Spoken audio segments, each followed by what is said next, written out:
Hi, Or not. welcome back to Traveller. I'm Phil, and I'm an idiot because I decided I wanted to run sci-fi. It's not idiocy. It's masochism. It is too late to change Okay. your mind, though. It is probably some form of documented derangement. Masochism seems to be appropriate. Selective lunacy? Yes. All right. And I am presuming everyone glanced at least glanced over the proposed house rules stuff. Yes. That would be the character point usage during play and stuff like that. As stated, if these are problematic during play, I'll revisit them.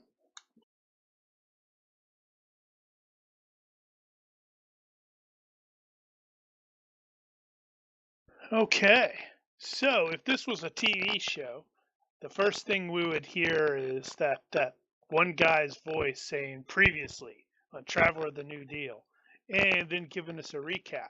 So who do we get to do the recap? The last GM. All right. Ah. I feel like I was trapped there, but Yeah, that was a case of everybody step back. guys, why are you guys all moving behind me? Do you have a recap to read? Hold on, let me see. Nope. Oh, I'm relying on your memory. oh, that's.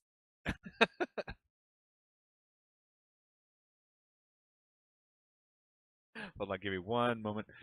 Previously, on Traveller the New Deal, the crew of the Spinward Star found themselves hired on while they were awaiting legal issues against the Spinward Star Incorporated.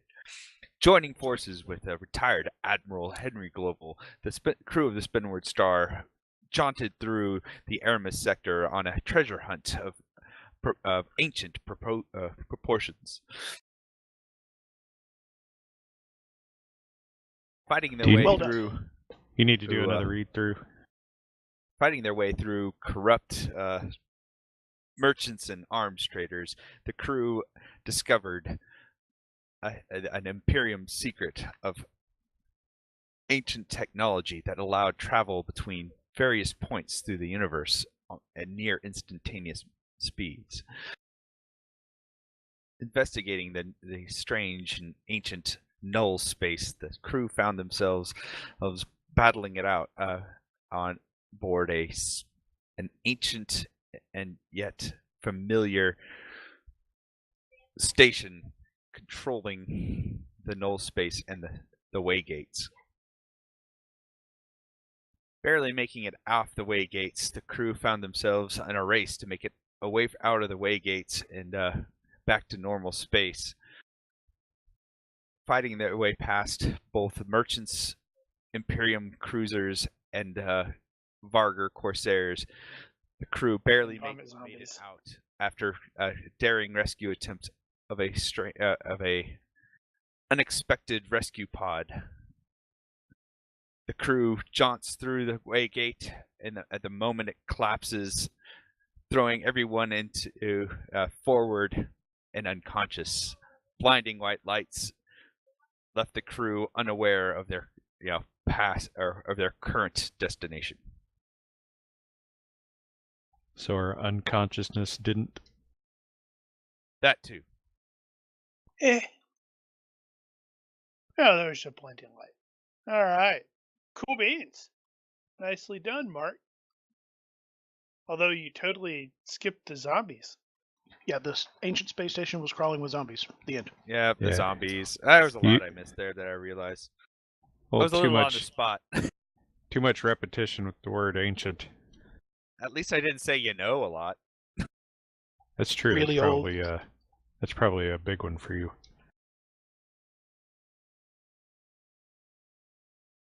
All right. Cool beans. So, yeah, we sort of did something like that in one of Daniel's games with the recaps, where like previously on, and we each player ended up doing a single sentence, which did the build up the recap. Collaborative fiction. Yeah. And then somebody ended up being the smart guy to always start with, the plane crashed. Okay, so we ended with a brilliant flash. And now we fade in. And as we fade in, Captain Stanbridge is in an interrogation cell. Her hair is a little bit longer than we last saw her. She's dressed in like simple white jumpsuit, has a barcode symbol in the back. If this was a television show, it would sort of be something along these lines. Although more high tech, you'd have the ominous dudes on the other side watching, because that's what ominous dudes do. What is that from? I don't know. I found it online. I almost attempted to go in there and manip that the Omega picture and stick Ella on there, but I'm like, ooh, no, I can't do that. She's not captain, is she? Oh, Or are we about she's to find a out the reason captain. for that? Okay. Sorry. Well, she's technically still sort of a captain. Well, he's an admiral, damn it. How do you think he likes being, demoted to captain? Well, but that's different. That's a position.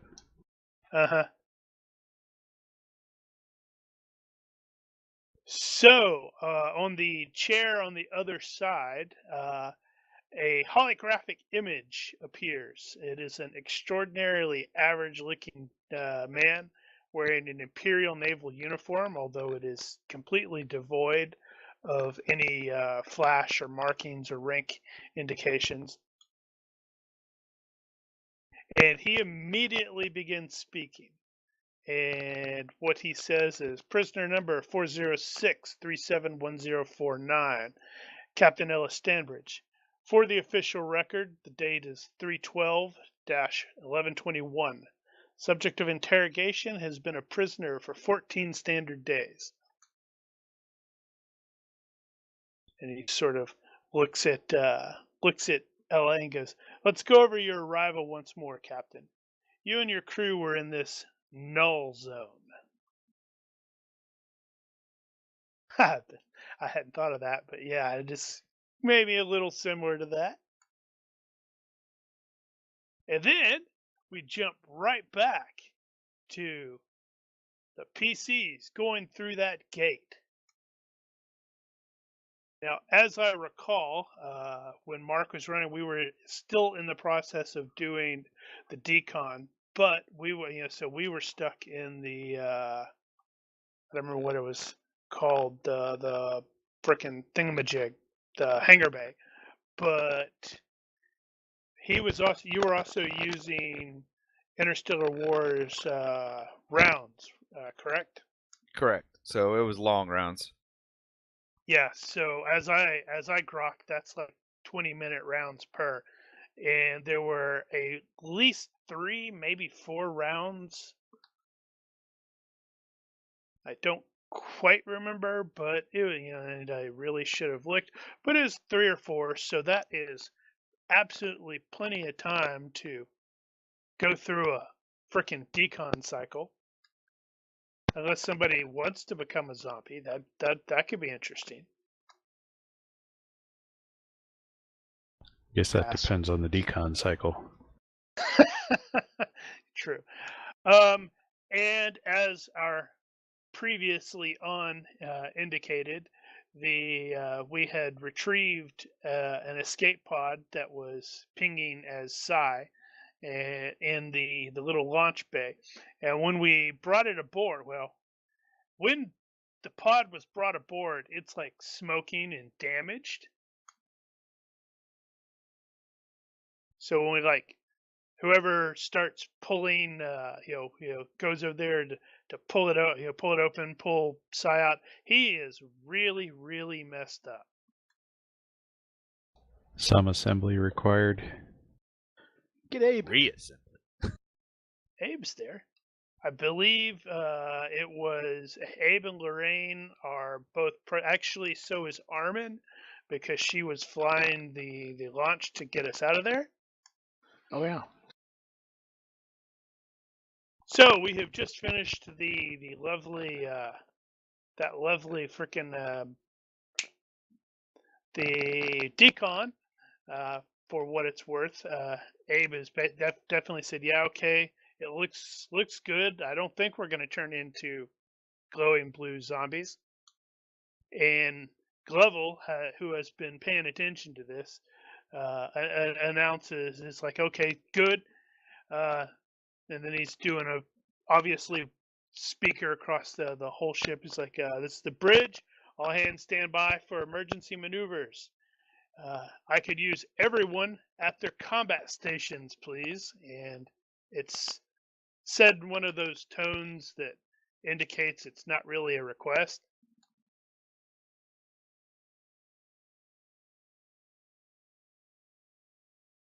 And let's see. So I believe how many people. What was the various combat stations? I know Buck is obviously going to the engineer room. Yep. Armin was sensors, if I remember correctly. Right. No, Aris was sensors. Armin was a gunner. We got this somewhere. Where the hell are the gunner stations? Let's see. L was XO. Hank was on comms. Eris sensors. Abe medic. Armin steward. So she's not got a combat position really. Buck Okay. is engineering, and Eddie is engineering. Oh yeah, it occurs to me I could have just done the that thingamajig which had everything. Or you can do that thingamajig.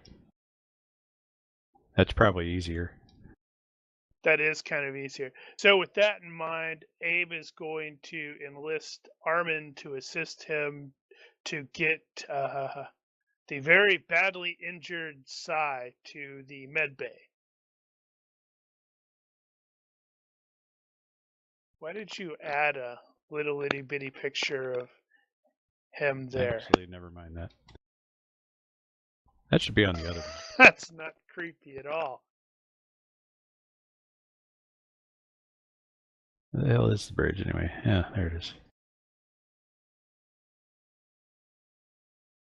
Where are the gunner stations? If you want to release Armin, I can use her if that's, or if you have somebody want me to take over.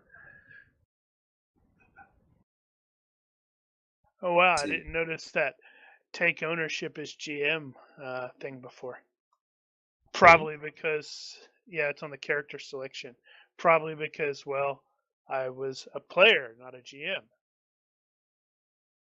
Also, Mark, did you want me to go ahead and delete the old Psy character? Wilco.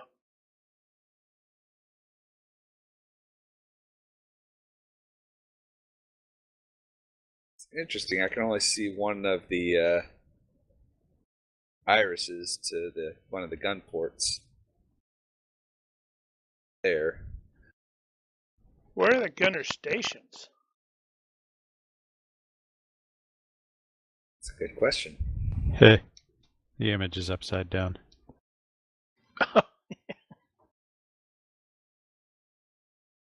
It's space.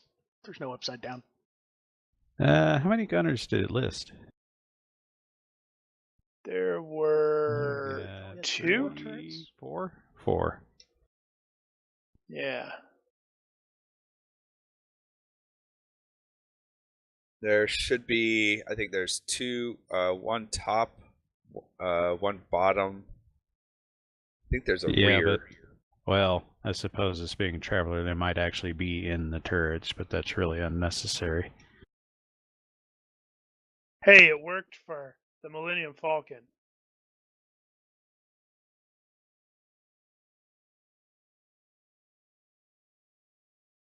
I think there were one on either side, plus one top and one aft. Well, ultimately, it's not all that relevant. Well, there's not enough stations on the bridge for it to be on the bridge, so it's somewhere else. Right, so... We'll just call it in the turrets. Pew, pew!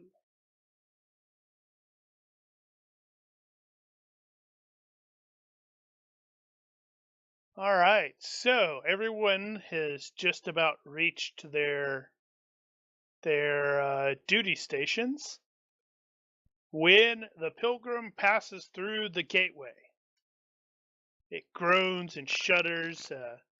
Everybody's tense, and then it's just like there's a big wham as you transit through the gate. The brilliant flash, as indicated, takes place, and then it's just like absolute chaos sets in. There's a massive power surge that tears through the ship.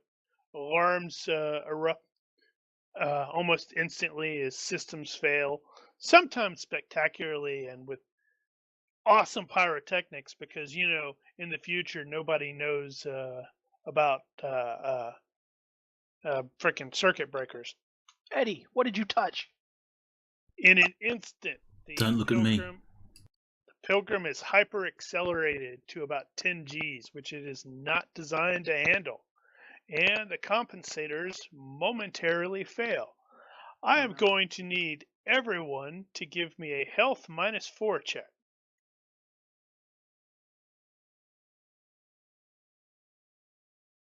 First roll of the night. It's penalized by 4. Ooh.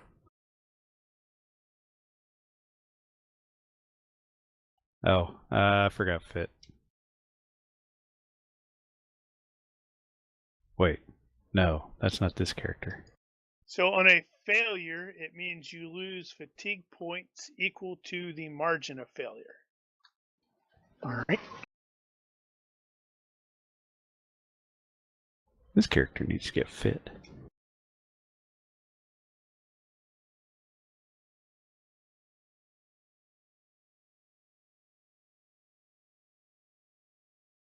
Yeah, amusingly, I pre-rolled all of the NPCs. I noticed, Mark, you didn't have a lot of the characters actually statted out, so I just went into Interstellar Wars and went, all right, this person is Starship Engineer. Let me look at this template. All right, they got it. Wow, they have a health of 10.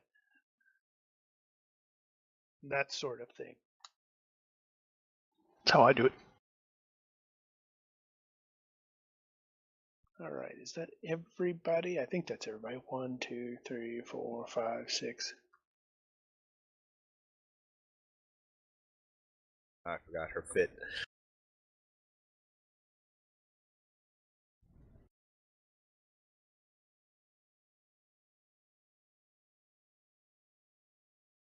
Oh, okay, right. I understand now. I was like, why is this confusing me? Because right. Right. So, in addition to that, you are, pretty much all the characters, NPCs and such like that as well, are going to be thrown into the bulkheads and stuff like that, because this was a complete surprise. So now we get to do a Dex -4 check. And yes, I significantly gimped the actual rules there. Some people may be sitting down if they actually had time to get to their stations. Yeah, I was Yeah, gonna ask if, some of them are we will gonna be be strapped strapped in, some not. Pretty much bridge crew. Yeah, but like I said, they're just getting to the bridge. And not all the bridge crew are strapped in, really. Because, captains have to stand around and walk around and point. You have room for that? She's got a chair. Because Eddie is unlucky, he gets to his station with plenty of time to spare, but he struggles with his seatbelt, and doesn't get it fitted before the acceleration, so he goes flying. Right. And So whoever was at that station before had eaten a banana, and they left the peel laying in the floor. So fortunately, no one critically failed, because critically failed is really, really bad in this case. So what I basically, what I did was I looked at the official rules for this, and then I found the, the thing in action. And based on my calculations, if I had used that, anyone who went flying at this velocity into a hard surface would take like 9d plus 1 damage. And I went, eh. Squish. Yeah, well, then I was glancing around. I'm like, okay, so Buck and Ella would be pretty much fine. They get thrown into the wall, but it wouldn't get through their space armor. The other people are less lucky. I think it's Armin, Eris, and Eddie and Lorraine are wearing smart vac suits. So ew. So instead, a failure on this roll, which I think, oh wow, Eris didn't fail. So Eris clearly dove into his chair and managed to strap in. But everyone else is going to take 1d of generic damage. It's going to ignore armor. It's just to a random location. That's like, a panel blows up in your face, or you get thrown into the wall, or ow, poor Ella. Because of course.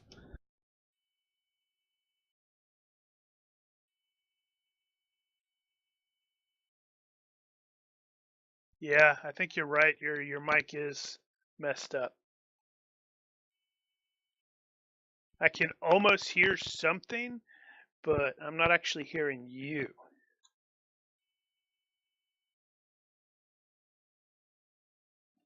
She's not coming through. Yeah, because it's not Fantasy Grounds, or not a frickin' Saturday game if we don't have somebody's comm being screwed up. Now, I was already down hit points from the fighting before. I assume that's still in place.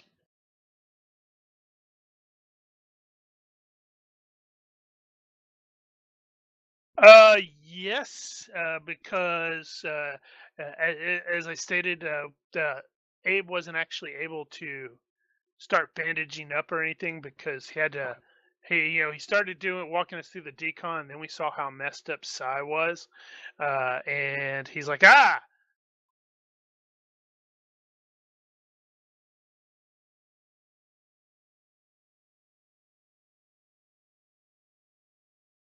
And interestingly enough, I also did the pre-roll stuff for this. Because I was just like, I'm gonna not pre-roll, but yeah, well, I guess it would be pre-roll for the NPCs. Because I was like, you know what, I want to see what happens there. Looks like Ella's hand got broken, maybe. So what I ended up determining, let's see, who's got really screwed up. His elbow. How much damage did he take? 2 points? Was it just 2? Yeah, yeah, he's fine. I saw the 4 and I'm like,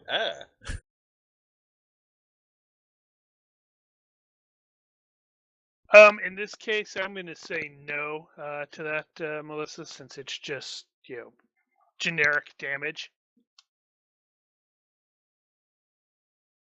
So, with the NPCs, Professor Masandi got his leg got broken, and he's very, very, very loud about his complaints. Although since we're at no oxygen in here, you can only hear that over the comms. I mute him. Nice. So Julian, one of the gunners, got a broken arm. And then Enzo, the chief engineer. So it looks like Buck and Eddie are both in the engineering thing. So as you're coming in there, you see, obviously we've got the massive electrical overload going through everywhere. You've got panels blowing up, stuff like that. There's at least one panel that just blows up right in Enzo's face, and it just throws him back, and his head hits a bulkhead. Wow, yeah, close word repetition. It hits something very hard and unforgiving, and there's a very large crunch. It doesn't look like he's dead yet. Basically, well, since I pre-rolled those, he totally rolled an 18, so a crit fail was 3D generic damage, and then I'll be damned if I didn't roll 16 on the frickin' damage to the skull. Ooh. Doc can patch him up as long as we can get enough of it back in there.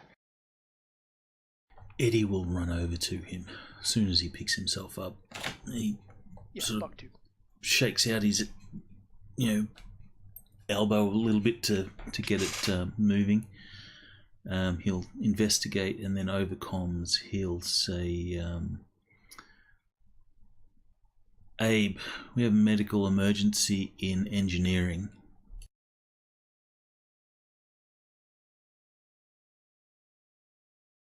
What was it? Enzo. Enzo is down. It looks like a severe head injury. Right. Okay. So, yes, as you are in the process. Let's see. Do you have first aid or diagnosis or anything like that? No. I have first aid. Okay. I'm going to run over and try to determine if he's like come apart back there or what. He's like, Or if it's just give me that super glue. Decide whether to scoop it back in or just strap it down where it is. Yep. Weld his head shut back. Well, everybody is basically in vac suits as well. If you recall, we had established a standard operating procedure of evacuating the air when we were going into combat. True. So he's sealed at least. Yeah, but I think he was just like he's probably just wearing a nice little. Ooh, I didn't think about that. The smart vac suit. Well, that means he's slightly better off than he was, because before he was like 4 hit points away from insta-death. Yeah, I wonder if his suit is compromised, having hit that hard. You know what? It's totally hissing. That I can fix. Also, alarms, as stated, alarms are going, very clearly flashing all over the place. The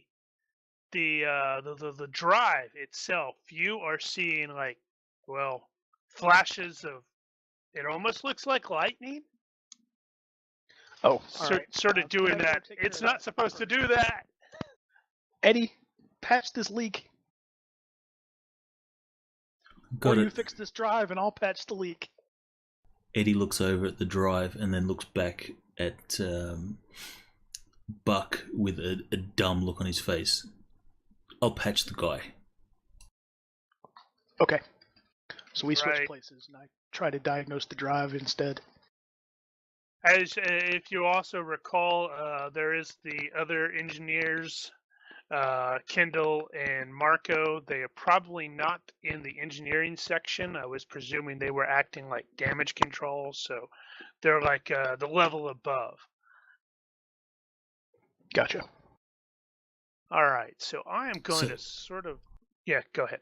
Eddie is reaching for the emergency patches that are standard on back suits and stuff. He'll rip one out of Enzo's suit and begin to patch the leak.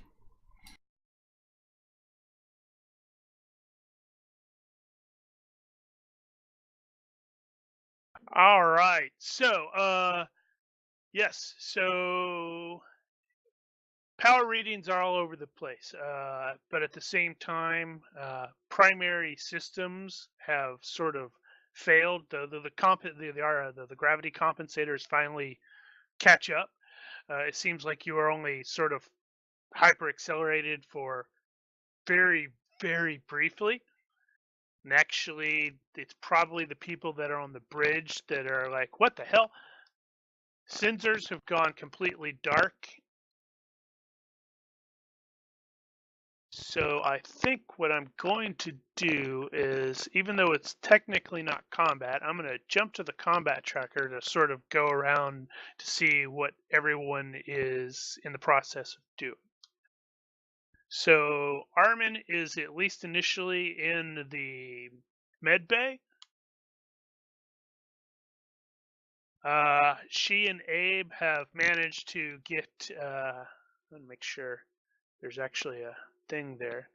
Okay, good. There is a bed. They have managed to get Sai basically strapped down because it would be stupid not to when you're going into combat. And then you got tossed around. All right. So, Armin will look at Abe and say, "I'll take care of him if you need to go take care of Enzo." And she'll pull the auto dock or whatever around. And did they have an auto dock? If it's a yacht, they've probably got all the amenities. I actually don't remember. Right. I know they have a sick bay. I don't know if they have an auto dock. That's a good question. And then she kicks him in the face. Yes, lights are flickering and all that stuff. Does she have any available, first aid? I don't know why that went twice. Oh no, she's trying to kill Sai. She's like, I never liked this dog. She's never met him. She doesn't like dogs. She's a cat person. There you go. She looks at him and goes, God, this dude is ugly. What is that? Oh, he's a dog. Never mind. Oh, she has first aid. I didn't see it. But for what species? Human, so it's going to be like a minus something. -2, I believe. And I'm going to guess that the med bay is at least well equipped. So Oh, yeah. Let's see.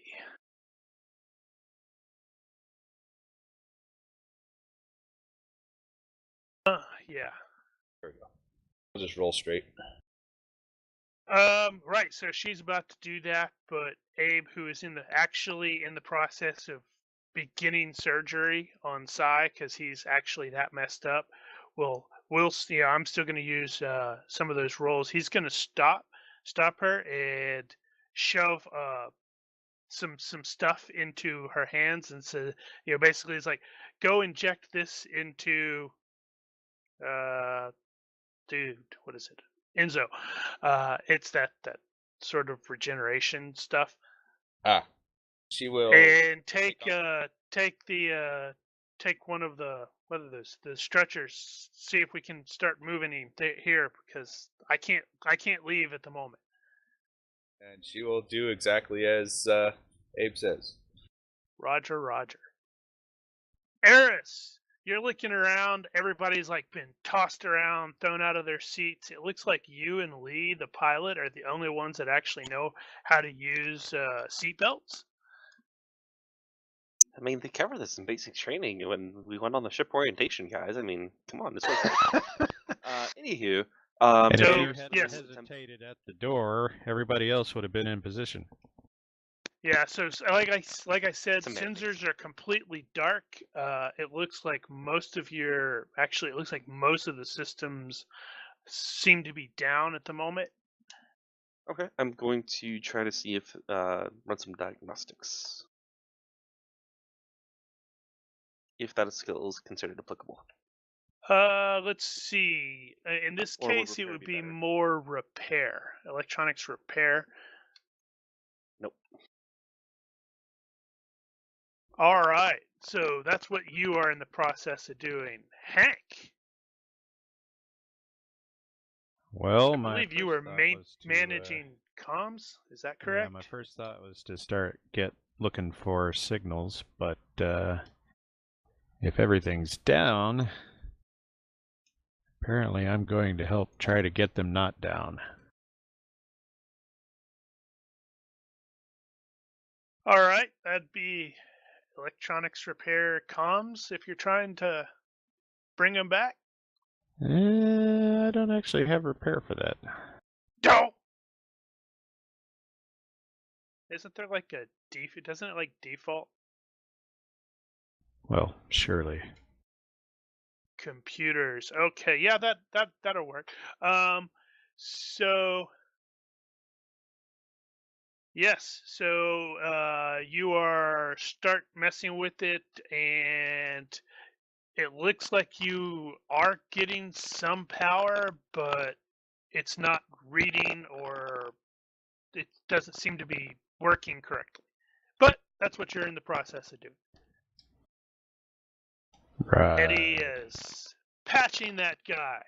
Also, Eddie realizes, or Eddie will start seeing blood begin to sort of fill in Enzo's helmet. He'll look around for a place to that Enzo could be moved so Abe can work on him. He'll notice the airlock that's like right in front of him.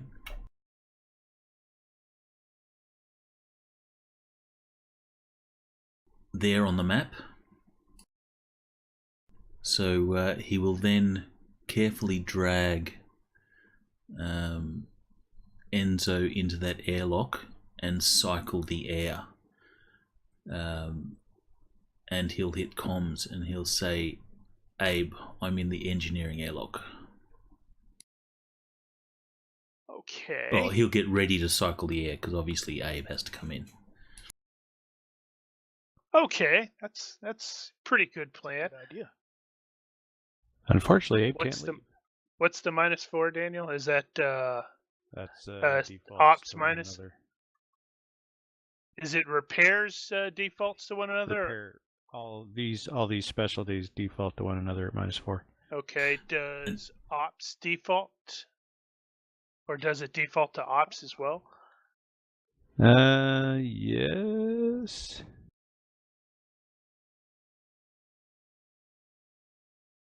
So that would be a failed by 2 in this case.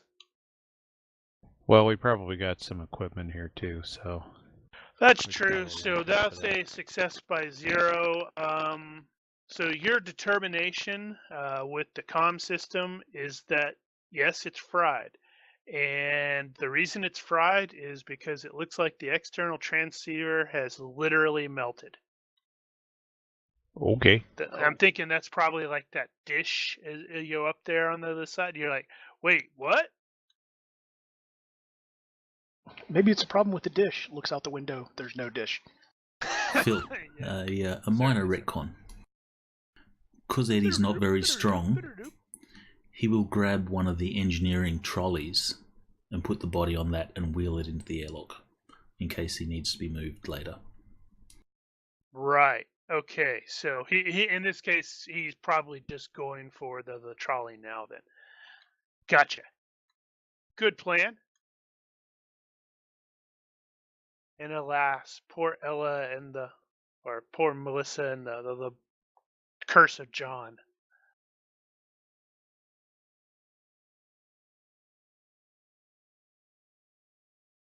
She's typing.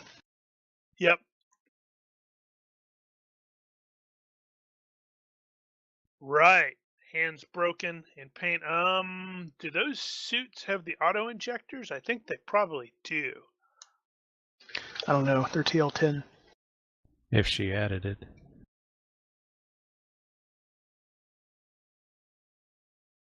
I don't think we ever mentioned it. Roger that. So she's got a broken hand for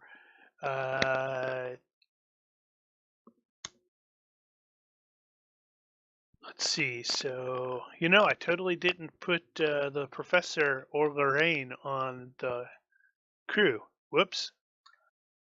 So the professor has a broken leg. Lorraine has broken ribs.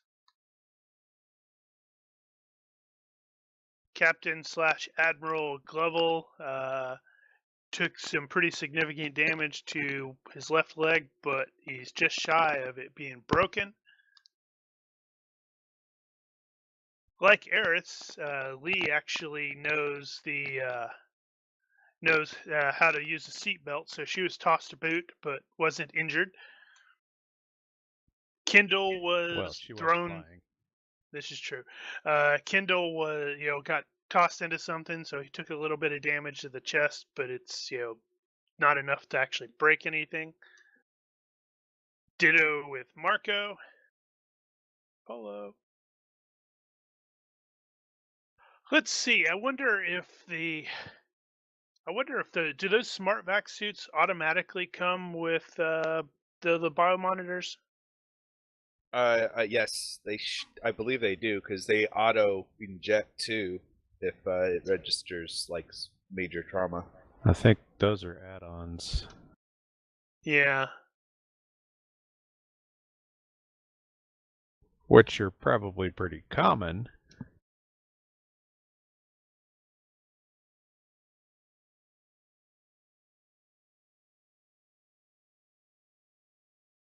Right. Okay. So she's going ow. All right. I rolled at the beginning to try to mechanic the jump drives, figure out what's going on. All right. Yeah, let me cycle up. So that's a success by 4. So, power readings are, well, the dials all say fucked. That's pretty accurate. The power readings are all over the chart. You have never seen anything like this in your entire career, and well, you've been around jump drives for a long time. Actually, I have no idea how long, but it's like 1 second it looks like you're about to make a jump, and then the next it's in a critical, oh god, this is about to explode phase, and then the next it's cycled down to idle, and it's just like, wait, what? Huh? Obviously needs to be shut down. So I will shut it down. So it's like on your little monitor screen there, it takes you a while just to get to the diagnosis because you're going, close this error message, close this error message, close this. Come on, close all these damned error messages.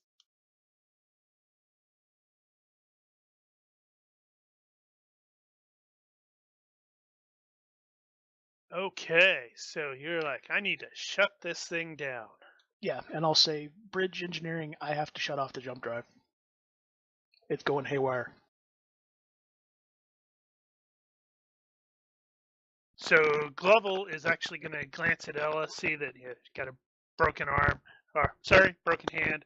Glance around everybody else, see all the, you've got lights flickering all over the place on the ship, and then he's like, all right, do it. But interesting, the comm is cutting in and out, which probably isn't a surprise considering the what everything else that's going on. Oh, good. He didn't notice that I wasn't asking. That's in my favor. Thankfully, the comm was cutting in and out, so it sounded to him like, is he asking? Why the hell is he asking? That's dumb.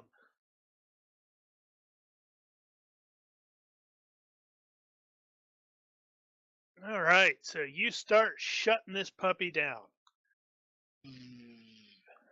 Yep. Armin is basically arriving in the engineering thing. It's kind of kind of crazy havoc in the process.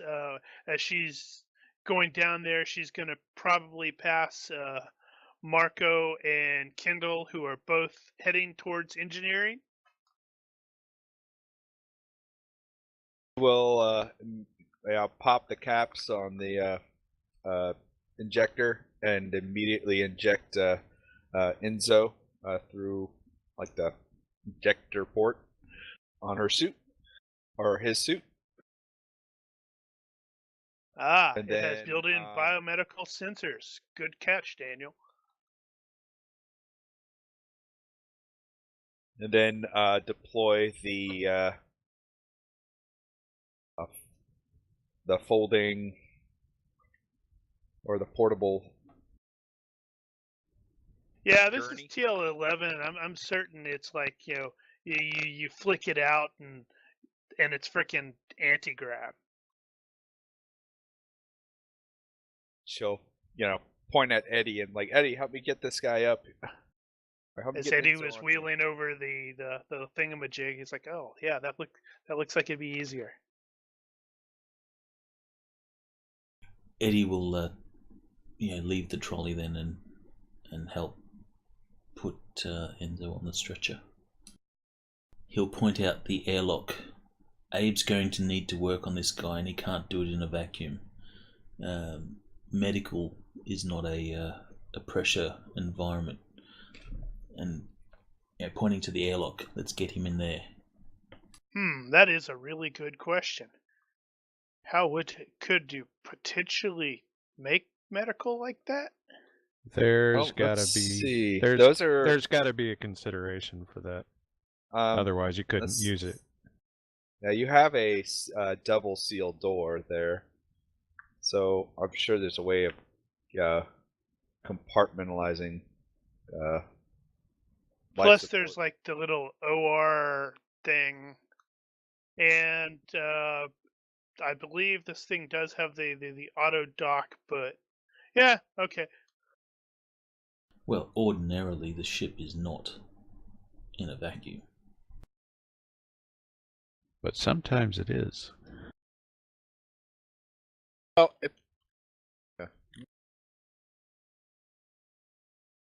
Right, and she can at least relate that he's, hands deep in the middle of poor Sai. But then Eddie actually would have seen how messed up Sai was beforehand. And you had also, actually, Brian, you'd also said something about the biomed sensors. What was that? Eddie is reading out the Enzo's vitals over comms to Abe as all this is happening. So every now and then he'll check, his blood pressure's down to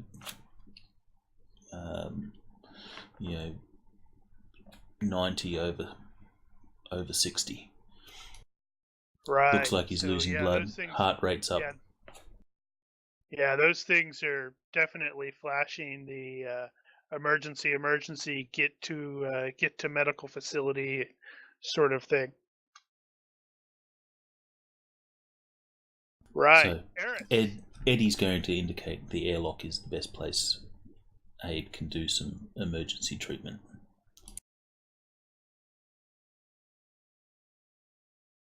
Alrighty. I'm fairly certain you can, Mill.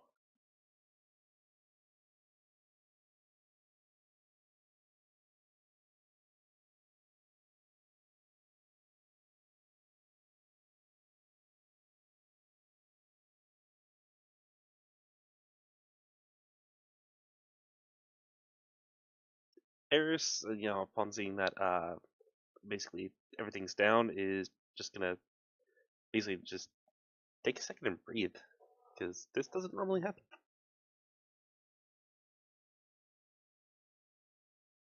Right, yeah. Occurred to me I was falling into the trap of hitting the button, and I shouldn't have been hitting the button, damn it. What was Eris doing? Just taking a second, because, a little bit of panic after seeing everything explode. It looks like he's trying to not panic. He might be panicking a little bit, though.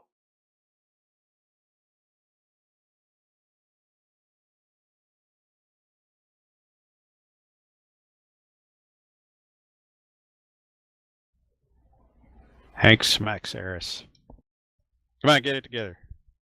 We gotta fix this thing. Nice.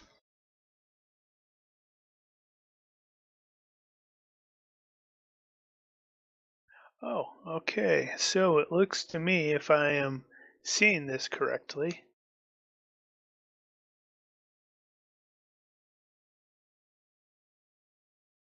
am I seeing that correctly? That there's a frickin' viewport above the bridge?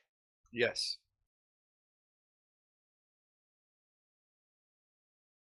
Actually, a viewport above the bridge and the three staterooms.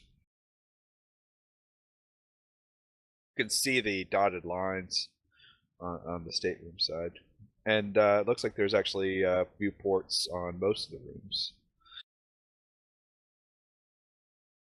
Transparent. Yeah, there's that aluminum. one giant window over the bridge.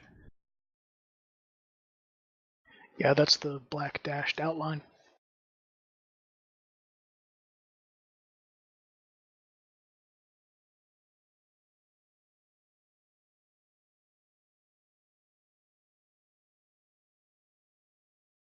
All right, so Hank is telling Eris to cowboy the hell up.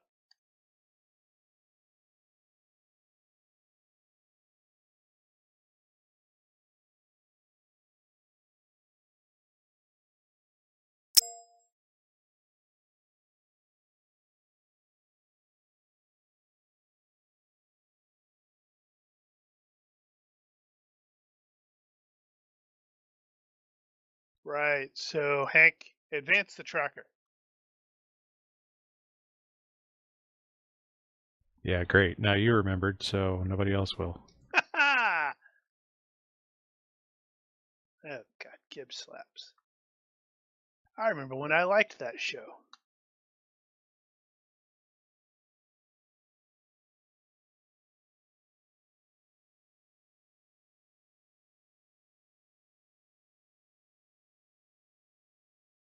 So, if Abe is busy with Psy,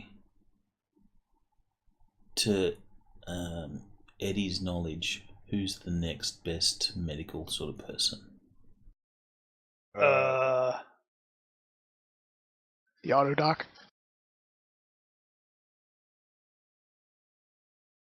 Possibly our Lorraine. Think she's medical trained? I don't remember. I don't think she's medical trained. No, she's not going to be medical trained. Alright, well, open comms. Then we need someone with medical training in the engineering airlock ASAP.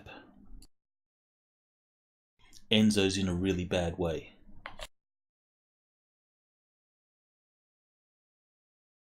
I thought Armin was number 2 she's first med. aid, but she's first aid, but she has the ability to use auto docs. She has electronic operations medical. So So that's probably going to make her a little better than the rest of us. And, rather anxiously, Eddie's going to say, his helmet's filling with blood. Someone's got to get here quickly.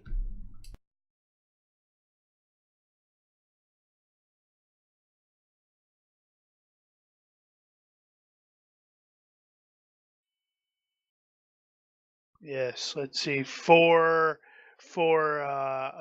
understanding purposes, Psy was messed up. One of his arms was so screwed up that it's barely hanging on, and that entire side of his face is foobarred as well. It looks like he took some shrapnel damage or something like that as his pod was escaping. So at the moment, Abe is likely just simply stabilizing Psy to ensure that he, doesn't kick it. Because that would be unfortunate. We say, sorry, Mark, your character died on the operating table. Wouldn't that be funny, though? That would really suck.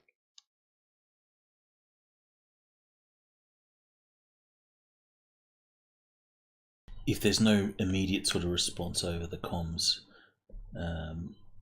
Eddie's default will be, Captain, we need someone here, quick.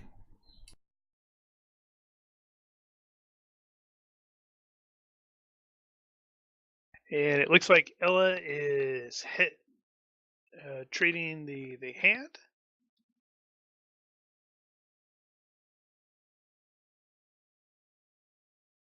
Ah, right. I completely forgot to say. So clearly, it just happens now. In this process, or while this stuff's going on, the pilot Lee is actually going to be peering through the viewport and says, "Those stars don't look right." Yes, first aid roll. Is there? I don't know if there's a penalty on treating yourself. I was never able to find one, but it seems like there ought to be. And it is going to be at least +1 because it's a frickin' first aid kit. So.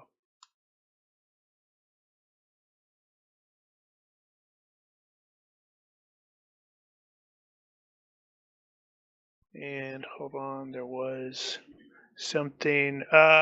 In this tech level, it looks like first aid does 1d +1. After 10 minutes. Right. Right.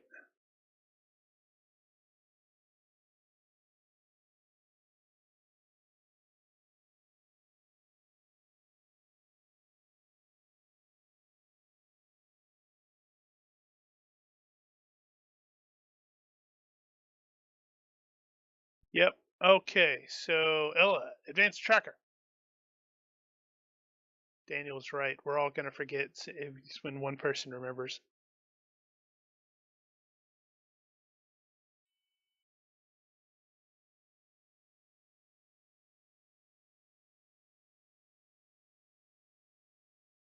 All right, Buck. How bad is it? Time to start shutting stuff down. Oh, okay. I shut stuff down. Fortunately, I don't think that's going to actually require a roll because it seems like it would be really dumb. You'd want to be able to shut stuff down really fast. Yeah.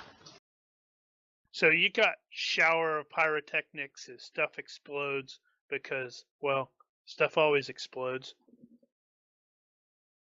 Star Trek style. Indeed. And the power starts going down. Let's see. So, yeah, that's just going to be the jump drive. So the primary reactor is still going to be functional. Yeah, the engines will still, like the maneuver engines, are where everything else gets its power.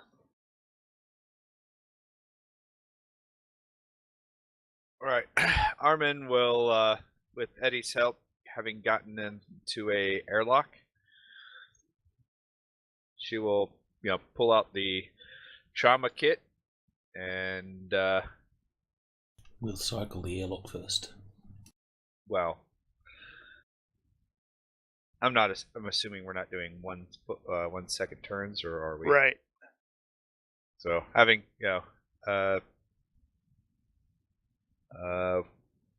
Eddie there, she'll, you start getting his suit off, and she'll, pull out the trauma kit.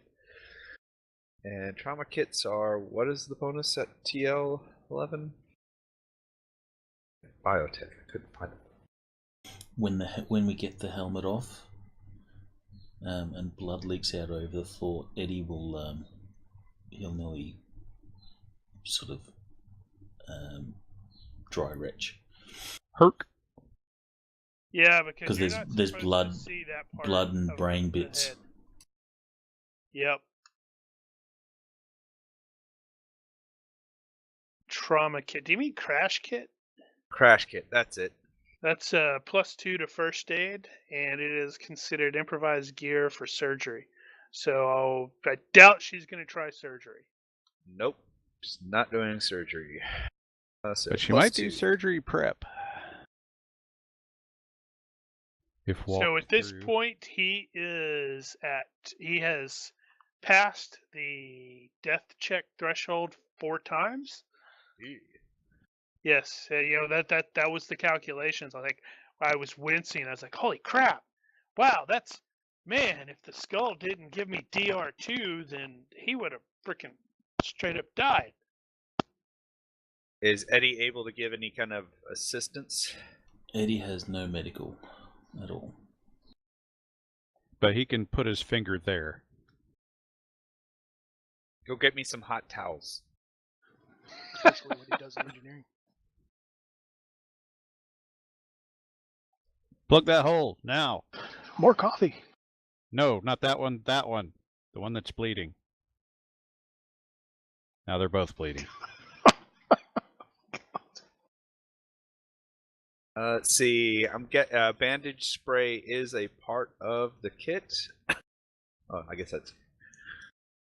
Oh, so that reduces it to 10 seconds.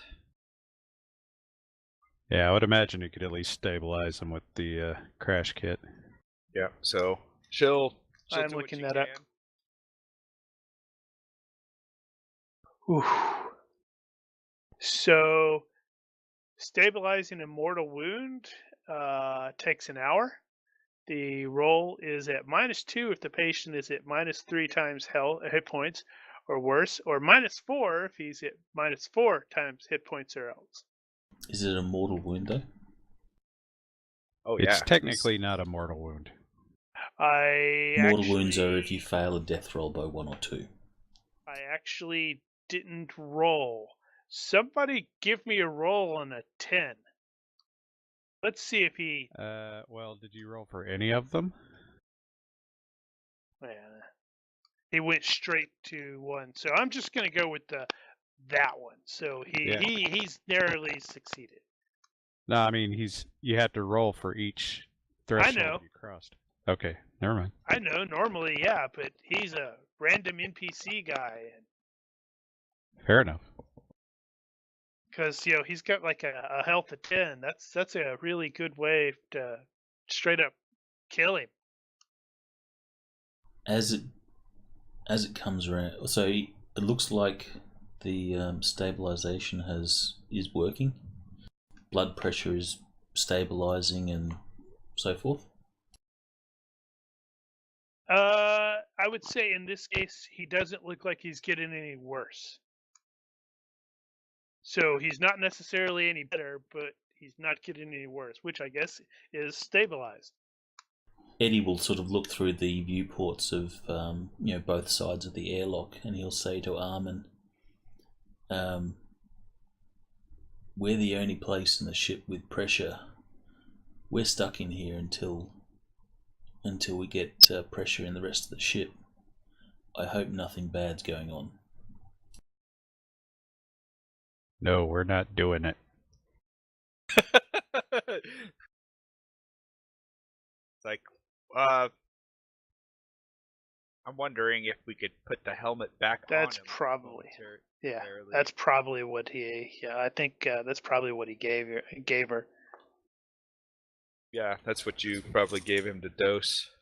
I would think you would put the helmet back on and seal him back up. If he's stable. Because you don't know what the hell else is going to happen here. Right, we don't know what's going on. I'd imagine putting the helmet back on would be a more dangerous thing. It'd be the last. If we had to, we would, but we wouldn't put it on for no other reason other than immediate danger. I would consider this immediate danger.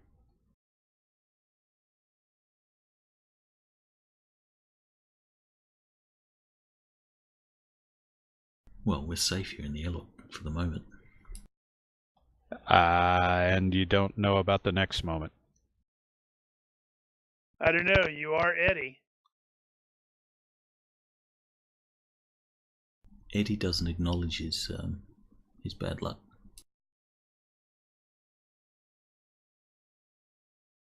He's like, "That's you're imagining things." But it'll come down to Alright. Armin. Eddie has no idea when it comes to medical stuff, so he'll defer to Armin, whatever Armin decides. All right, so you guys are going. Woohoo! We have managed to sort of. We're in an airlock, right? Yeah, and Maybe we're apparently gonna Ella bubble. accidentally knocks the button. Nice. Hand me one of those bubbles, and we'll get him in that. We don't have to move his head.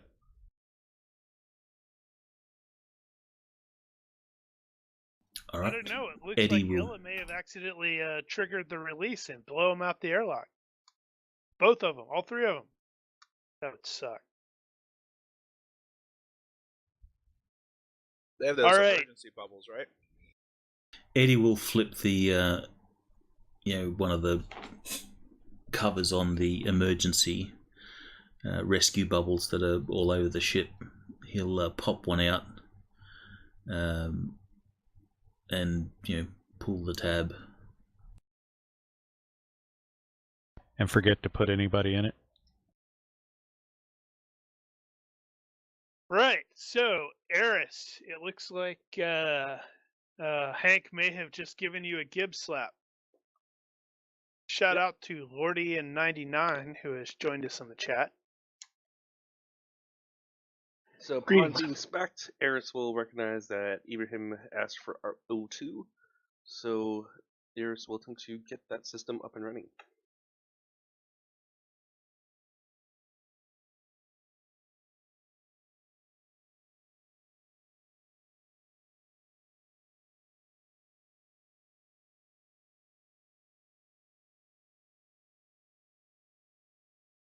Okay, so success by 2. So that is basically going to be powering or bringing the oxygen back, because I don't know if it can be isolated to a single area in the ship. Well, it's going to be compartmentalized, so You It can may see the not be pressure able doors to on the that. map. it may not be able to go to that specific room, depending, but it should be able to do partial. You can see the various compartments on the map.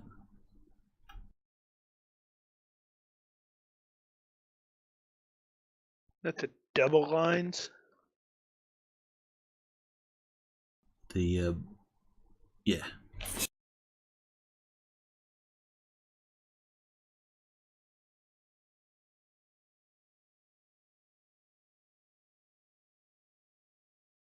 Right, yeah. So it does look like there's.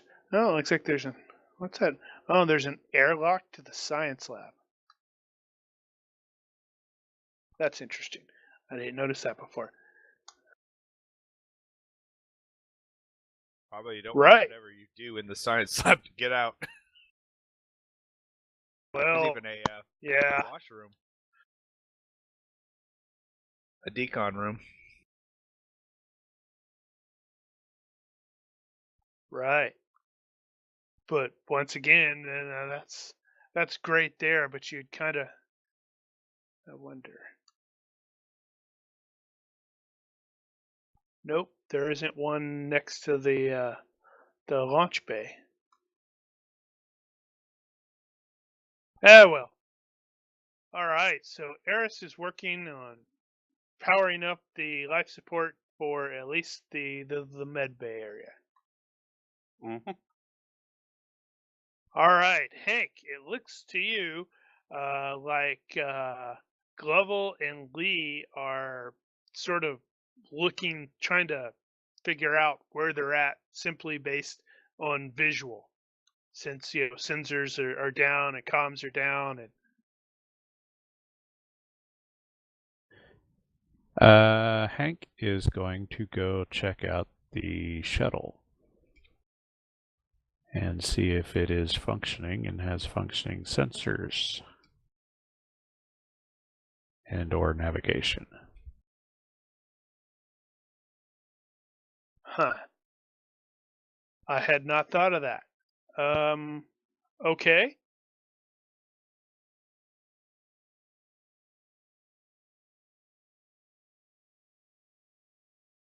He will take it out if necessary. Wait, why did I roll Or if that? possible. Taking it out would probably, take too long. But let's see. So I guess give me a universe reaction roll. I don't think I like that.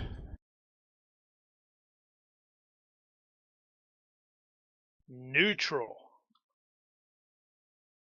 Okay, so let's see. It was protected on the inside.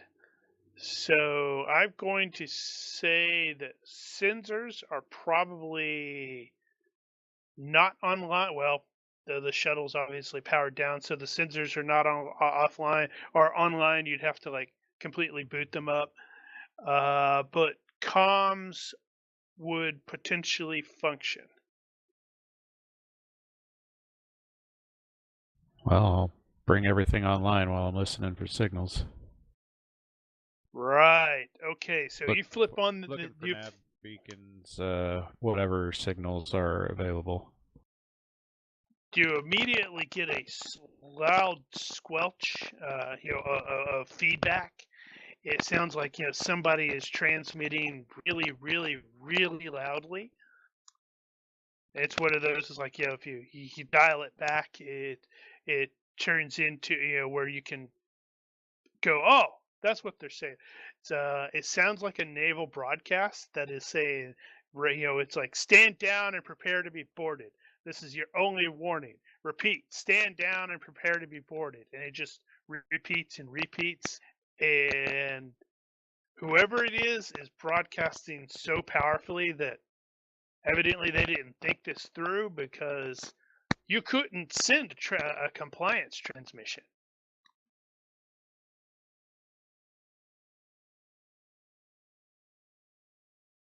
All right, so Eddie and Armin are in the airlock trying to keep a guy from dying horribly. Not that he would necessarily notice. Right now. He's not losing anything, yes. All right, and Ella has sort of dealt with her hand, at least stabilized it. It's like, okay, yep, it's broke. Mic check. Hey, I hear Mike. Yeah, I had to shut it off. Okay. So hand dealt with. She's going to finally turn her attention to the actual ship. And so we were trying to get oxygen back to parts of the ship. Did that happen? Did Eris announce? Yeah, Eris probably did declare yes, that he is in the process of at least sending some more O2, or at least O2 to the med bay. What about the rest of the ship? To restore life support to medbay, you are restoring life support to most of the upper deck.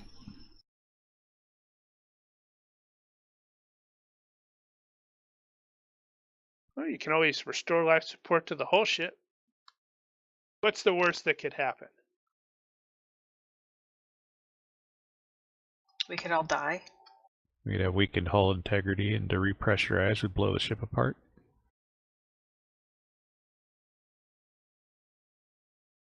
Oh my god, we're gonna die.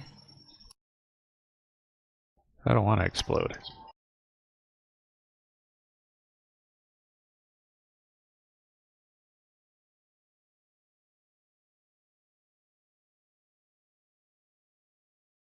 Yes, and simultaneously it does look like she can also see that, as I stated to at least Hank before he bolted, Lee and Glovel are peering out the outside, and they're like, "What's that? What's that? It looks like ships en route."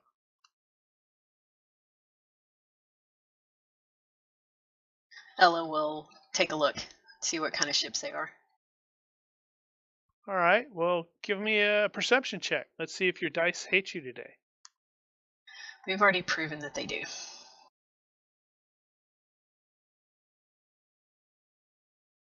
Sometimes that's they just success. don't like you very much.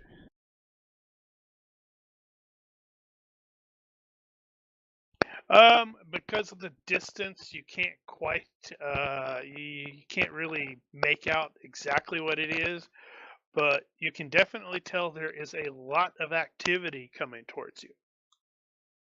And at the same time, it does occur to her, it's like, this doesn't look anything like the area that, or that was around the gate that you guys went through.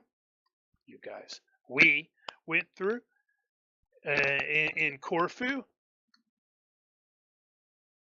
In fact, that looks like, in the far distance, that looks a whole lot like there's a naval base over there near that planet that doesn't look a thing like Corfu.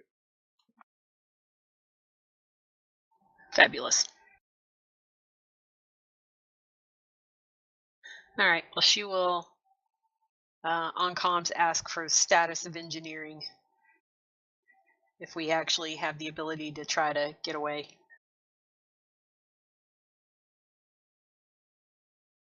Engine says nah. Nah, bro. Am I finished shutting down the jump drive? Yes. Okay, I'm going to move on to maneuver drive. What do we got?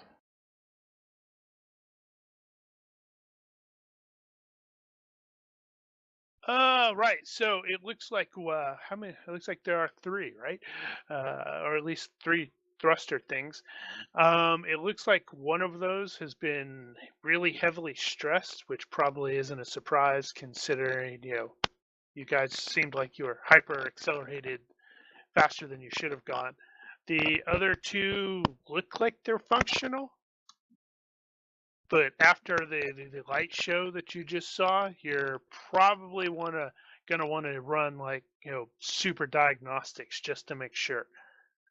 Yeah, but for fighting purposes, we're normally what 4G? Was it 4G or 6G? I think it was 3. Yeah, I don't think it was 3. that. So how many Gs can we output currently? Do I need to make a maneuver drive roll to figure it out, or? Sure. That sounds logical. Wow, it was 4.39. Was it? That was a fast ship. Yeah, it was. Well, I suppose you'd be at, a third of capacity. Normally you'd be at 1/3, but 2/3 of capacity. But you're also not excited about one of the other ones. It looks like it may have been misaligned slightly by the super stressors. Your first thought is like, hey, that'd been awesome if this ship was geared for 10G accelerations.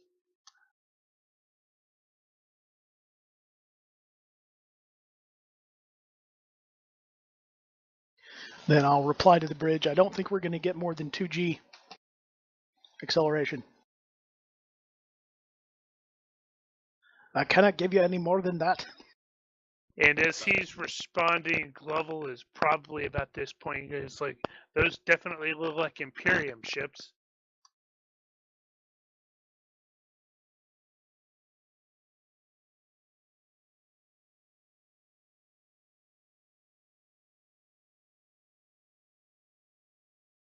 And I'm not sure if Hank actually announced the comms thing or anything, but okay.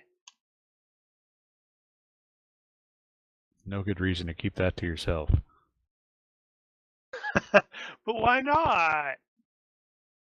Hank's So- playing I Got a Secret. That won't get everybody killed at all, will it? So Glovel is actually going to look at Eris and say, "What is the status on sensors? Broken, sir. Can you unbreak them?" We'll endeavor to, sir. I would like to know what's racing towards us really, really fast. And a whole lot of.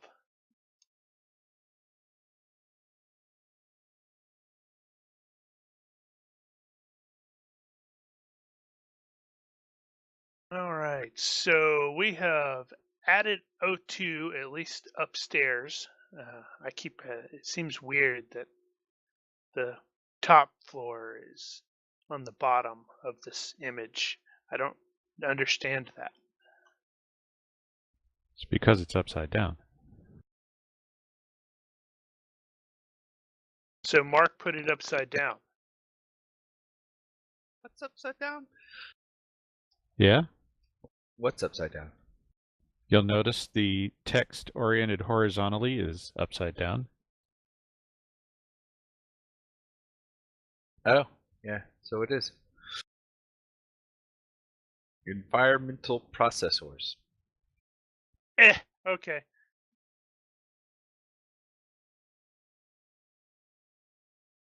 That's an easy flip. So as time, those of you that are on the bridge can definitely see some ships, definitely on rapid approach. There are 3 really, really large ones and a crapload of fighter types.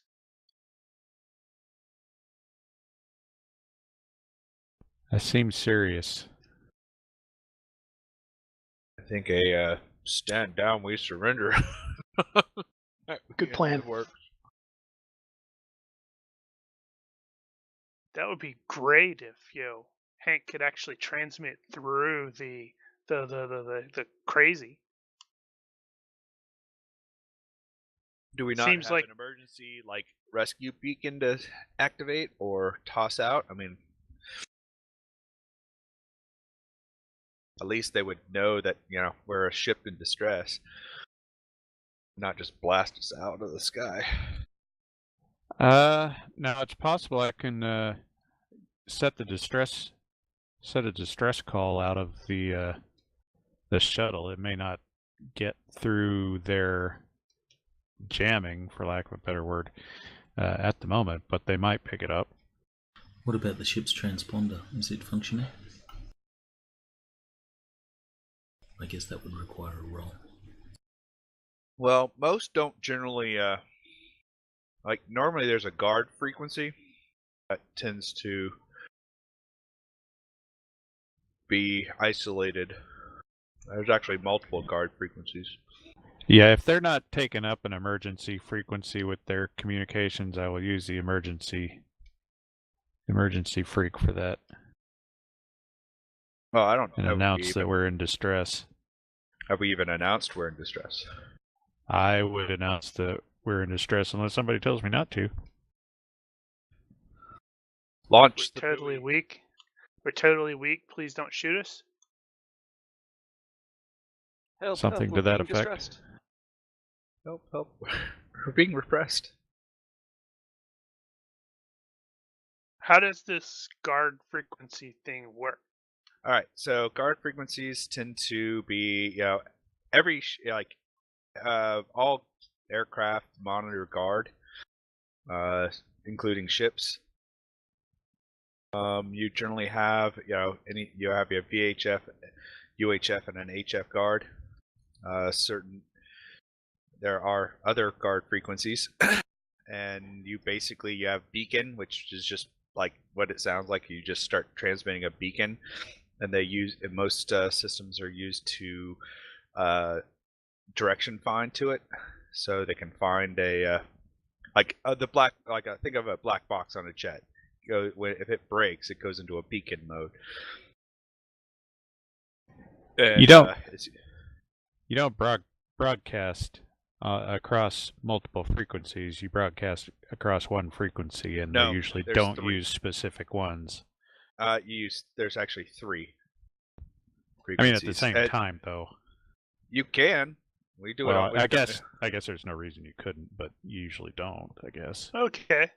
Well, it's kind of funny Well, because in that case, transmit across 2 because one they by process of heterodyning, basically using half wavelengths, you can get one to be heard on another.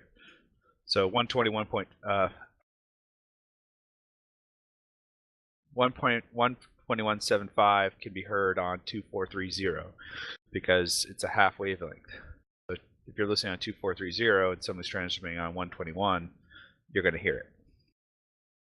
Right. Okay. Well, I guess since Hank's there, does he have? He should have electronic ops comms. He does. That seems like a fairly routine task. You require a roll to sort that out? Because of the crazy, it seems like whatever's going on has thrown them in a complete panic. It seems like they may have been maybe overreacting. So yeah, you probably let's say go ahead and make the roll. That is fairly routine. So all right, easily done. So you get on there and you're doing the you're totally weak.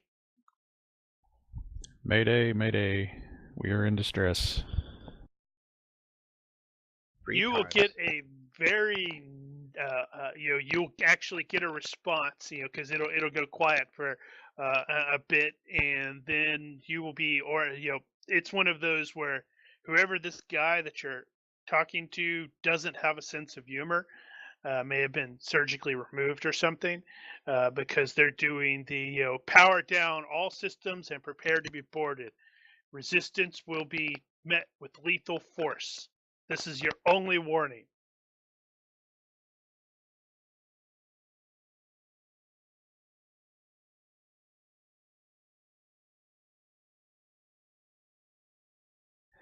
Well, obviously, I'll be passing. You can that say along to no. everyone else. I don't know if we don't actually have power right now, do we? Well, the In reactor's that still respect, online. As There's far probably as they're power concerned. for the systems. I mean, weapons are probably still online. Yep. That you guys were just in a shooting match not too long ago. Well, we can potentially do that. Do we have access to those systems at the moment? Well, you got 2 gunners that are in there. They can hit the, power down button. Okay, well, they have direct access. Then I will pass that I to actually the have no captain. idea how that works, but There ought to be a safe button in there somewhere. A mechanical safety, even if there's not electronic. So I'll at least pass that on to the captain who can give the order. yes. So he will definitely order the gunners to shut everything down and do not even think about, traversing one of the turrets. Just, in fact, why don't you get out of there? And soon after, the 3, it looks like, I think I said there were 3 of the really, really large ships. It looks like they take about, equidistant spots. So you guys are in the center, but it definitely looks like they are pointing all of their big guns at you. And as stated, you got there are fighters, cruising around. And from one of them, it looks like a fairly heavily armed boarding shuttle starts on approach.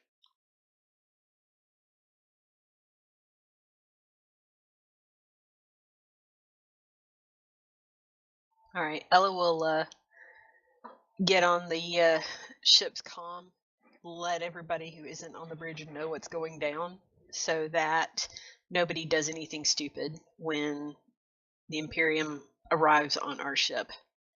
Armin immediately looks at Eddie and then knocks him unconscious. It's just a precaution. That's not nice at all. She says, "Come here," gives him a hug, and then chokes him out. No, She kicks him in the hits face. him with the All right. one of the Yeah. that, Eddie doesn't do anything that, stupid. Bad things just tend to happen to him. It's not my well, we haven't fault. quite figured out and defined if it happens bad when you're awake, or unconscious, or both. Sooth. We train Sooth. you. When something bad happens, we'll just call it just the Eddie. The Eddie. Nice.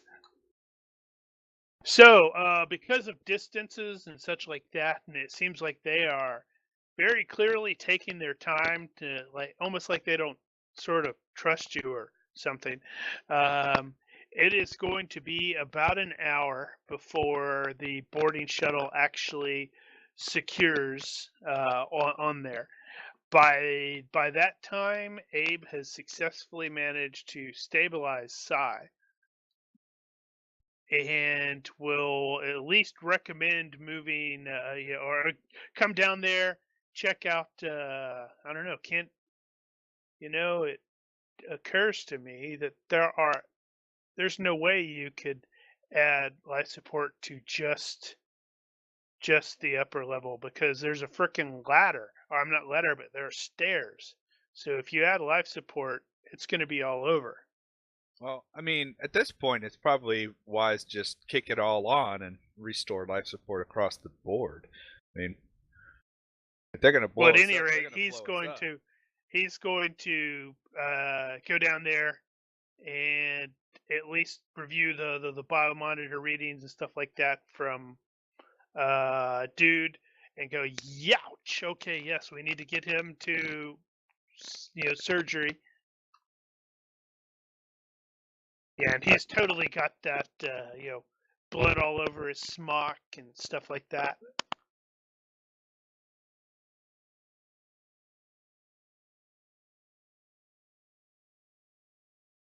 Is Armin actually saying that, or because that is definitely something that Glevel is going to say if Armin does it.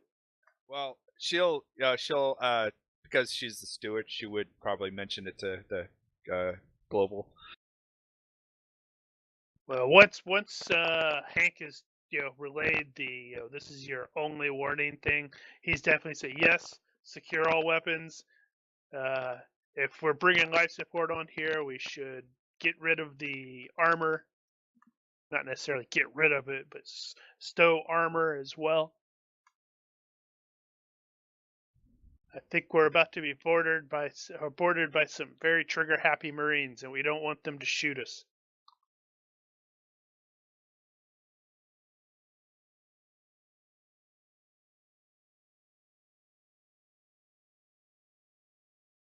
So the shuttle will dock on the, let's see, there maybe? Telescoping docking ramp. Yeah, this probably does Rampway. the kind of lists to one side, so there's that moment where once it's basically upside down kind of thing. That, or that they could create a seal inside the hangar bay, but that's probably the best, unless they wanted to cut their way in. But well, they might.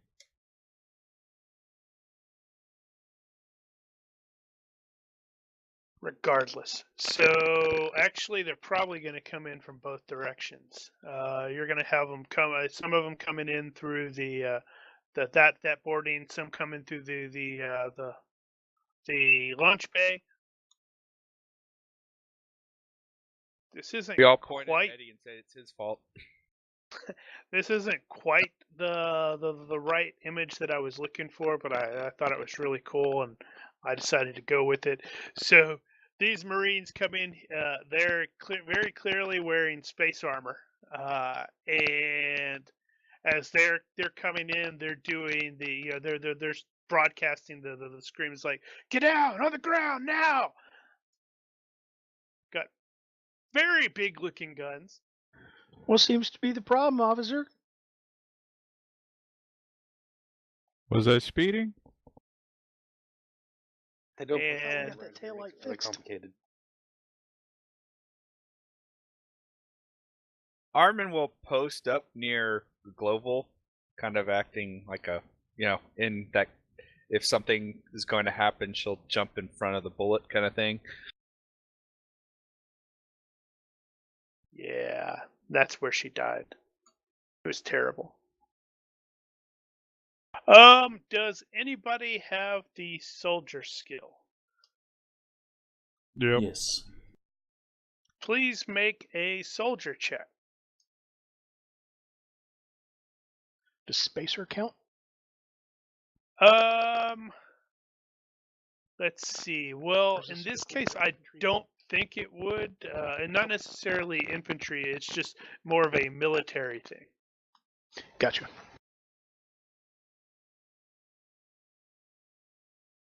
So, both Ella and Eddie, these guys have, obviously they have like unit patches and stuff like that, as you do. They are nothing like anything you've seen worn by Spinward March's soldiers or Marines or anything like that. Eddie made his by 6. He's actually seen this before, and he's like, "Wait, what?" Because this indicates these guys are assigned to Gazolin. To the who now? Which is where on the map?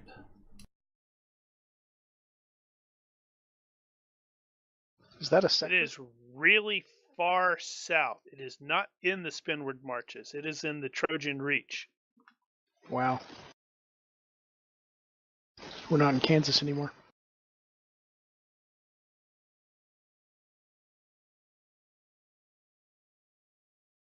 But Eddie the Marines, Eddie will try and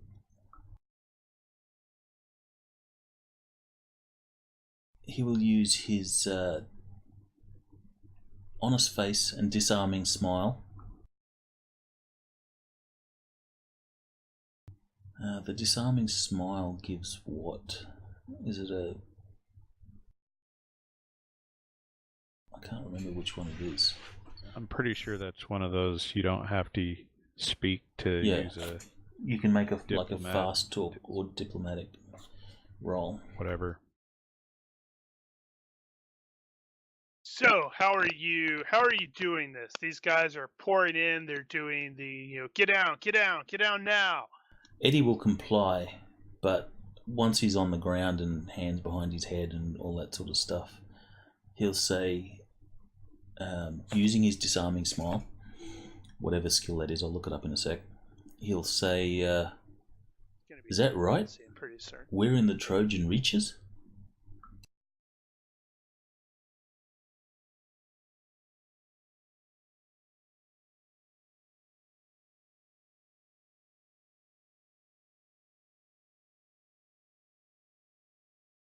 So you make an attempt. It does not look like these guys are particularly listening to anything. They're doing the prisoners will be quiet, and they spread out to make sure they've got everything. And it looks like nobody's being stupid. That's really too bad. I was hoping that you'd have to. You don't want to shoot the Marine or get a shootout with the Marines in space combat armor. Sai does, but No. he can't.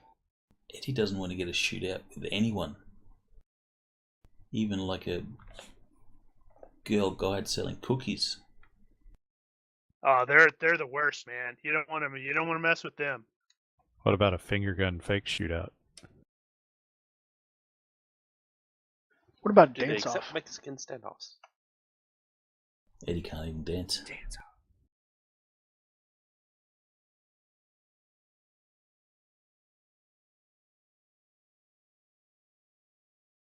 All right, and then from there we sort of jump back to Ella in the interrogation room, and it's like that's one of those where you get and that's how we got here. Disarming smile is diplomacy.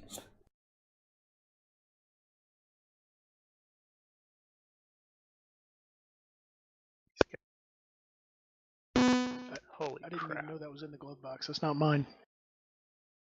Totally not mine, man.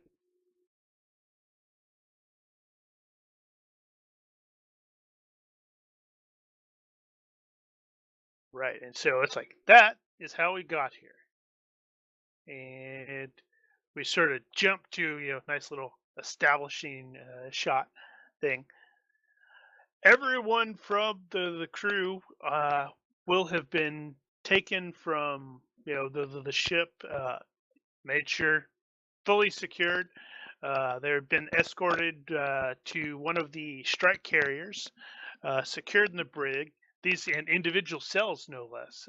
And these guys are not listening to anything. In fact, what's his name? Julian, the primary gunner, actually mouthed off to one of them in the process and got beaten down.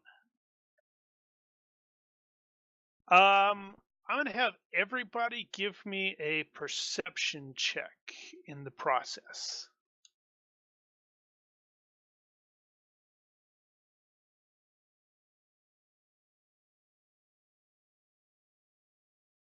Damn, Hank. Yeah. I'm gonna need that later.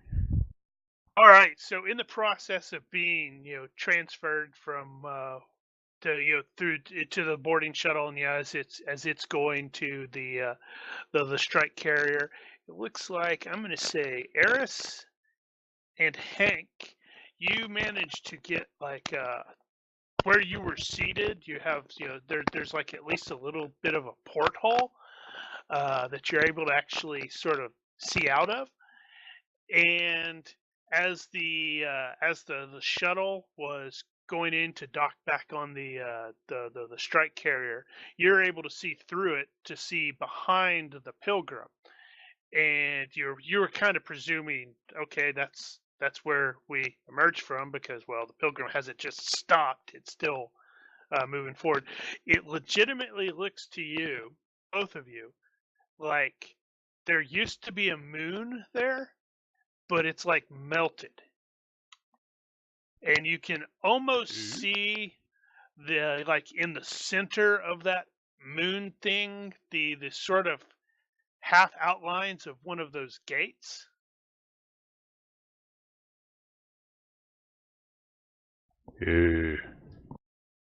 Eddie, what'd you do? Eddie will shrug and go, "It wasn't me. Seriously."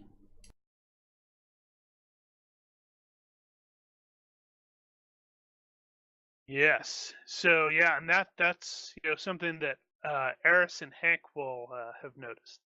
So you guys will be secured in the brig, and then relocated soon after to a facility where you are still secured in individual isolation booths.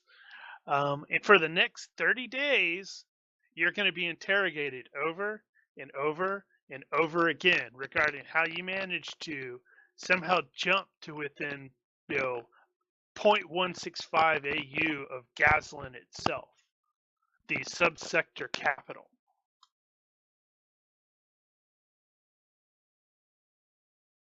So it's probably understandable why they panicked and freaked out, because well, one of their moons melted.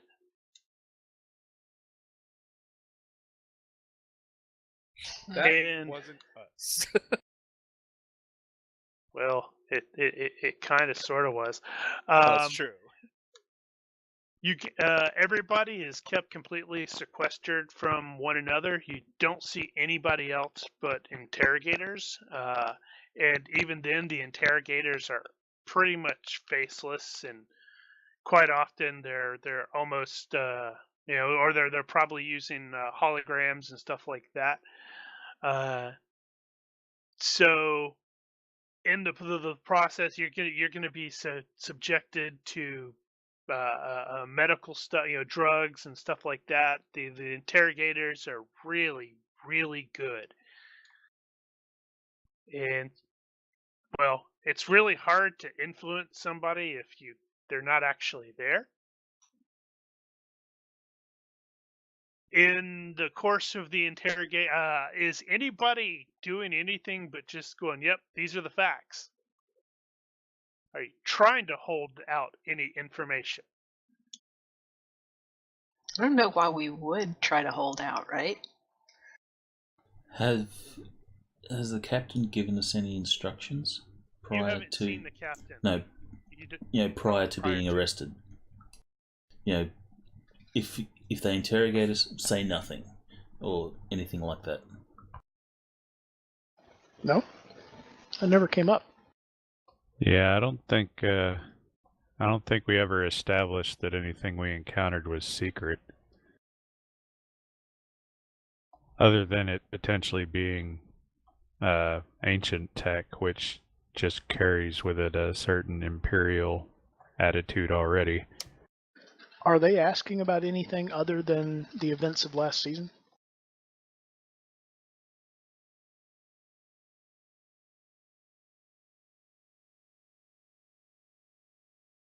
They are going to basically. How do you mean in that regard? Because they're really damn effective interrogators.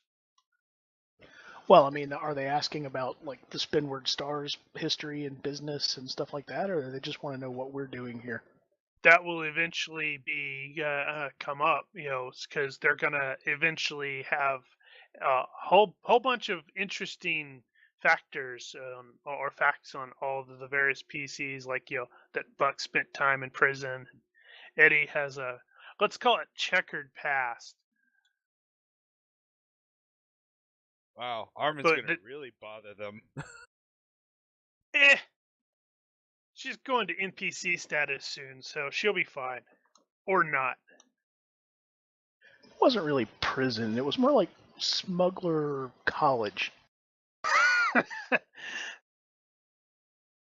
But yeah, they are prison. Eddie will say smuggler college? Really? I didn't know that. What year?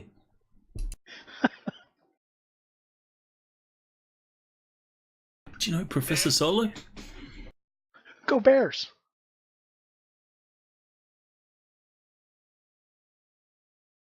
No, Buck clearly hung out with Professor Chewbacca. You hung out with Professor Calrissian. Yeah, they are principally focused and concerned and interested in how you manage to make the jump. And obviously, the story doesn't really sound all that credible. Yeah, we went into a subdimension and we fought zombies and they glowed blue and It'd take them a year of travel to verify our story, probably. Abe got samples, didn't he? He did, but I believe everybody voted and told him to leave them on the station because we didn't want to bring the what were we calling it? We weren't calling it the damn it. We weren't calling it the proto-molecule. How about we call it not the proto-molecule? Yeah, I don't remember what we were calling it either. So henceforth, it's now the proto-molecule again. But yeah, I believe he was specifically told to not keep it. Yeah, we did not want to keep it. You guys didn't bring any of it back with you. Yeah. And I think there was even, you guys were telling the other ship that if they brought any with them to get rid of it as well, the other Imperial ships. Right. Yeah, for interest's sake, Gazlan is almost at the very, well, how is that? Yeah, if you look at the if you go to Traveller, the Traveller map and do a route search, Corfu is about 53 parsecs away from Gazlan.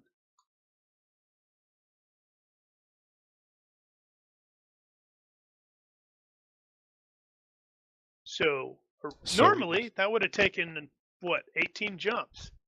So we just did the Corfu Gazlan jump in 53 parsecs.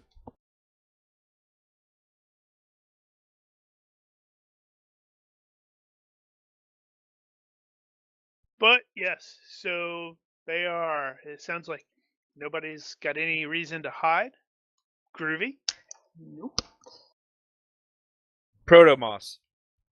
Protomos, that's what we were calling it. Gotcha.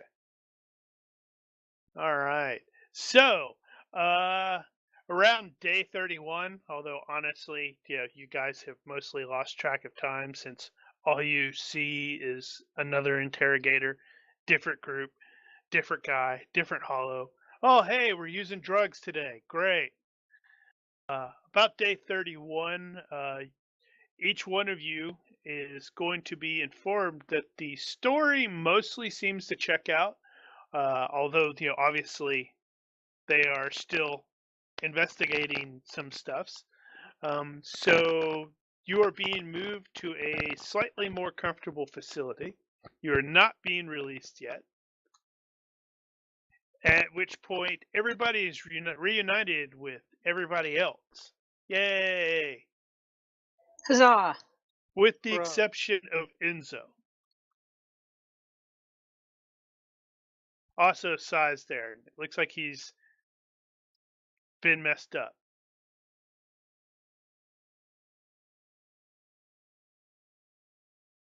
Size ugly. Eddie will say, anyone know what happened to Enzo? These guys haven't told me shit.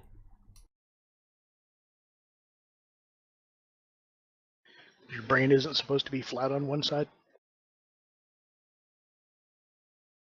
Or flat on the back?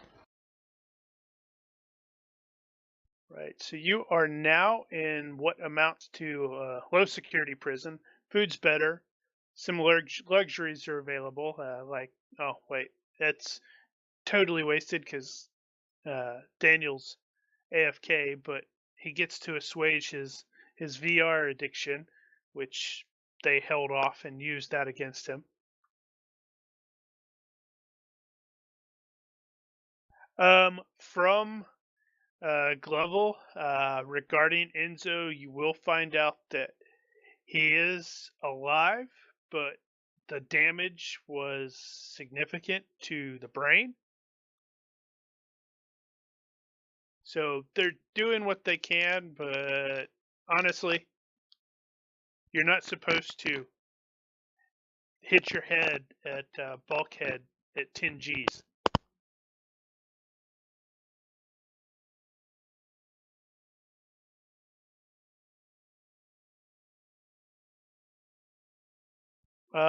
Abe is here. Lorraine's here. Professor Masandi's here. Is that right? Actually, Masandi. Is that correct? Yeah, whatever. And for the next 30 days, on pretty much every other day, you guys individually, sometimes in groups, and others are interviewed by different people. This time, there's actually real people there that you will talk to, and more often than not, they are more interested in the tech, because during this time you will learn that our arrival in system sort of coincided with the unexpected activation of some ancient tech that was on Gazlan. Plus, one of their moons melted. Oh, right. Wait, haven't got there yet. Eddie is, during these couple of months, he'll be doing his best to be good at what he does and build a sort of rapport with the people that he interacts with. Okay, so the first half of that, the first 30 days, he is likely really, really frustrated by the utter lack of response he gets from these people. Granted, they are generally holograms, so honestly, he doesn't know if those are real people or if it's just like a really good computer simulation or something like that. But they're just like, just the facts. He's trying to get into our heads again. Let's give him another dose of drugs. The second half on the when there are actual people, these people seem more like scientists and stuff like that, so they are a lot more receptive to him.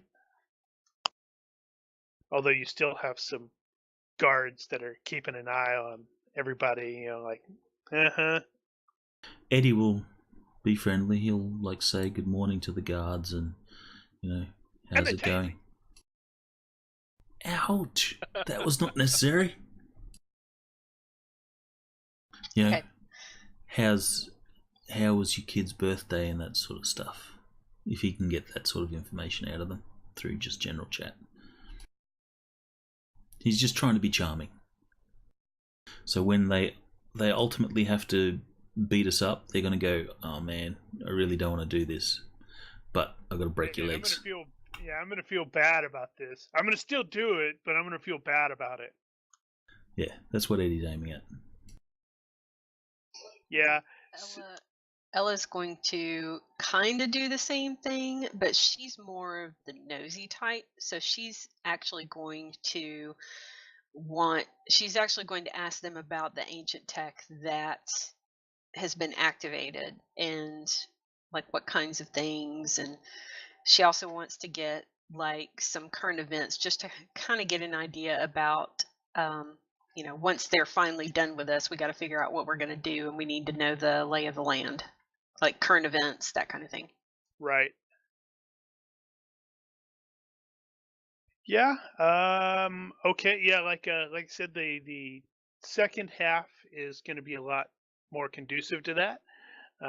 Because, well, these people are a little more chatty. They usually will have minders in both cases.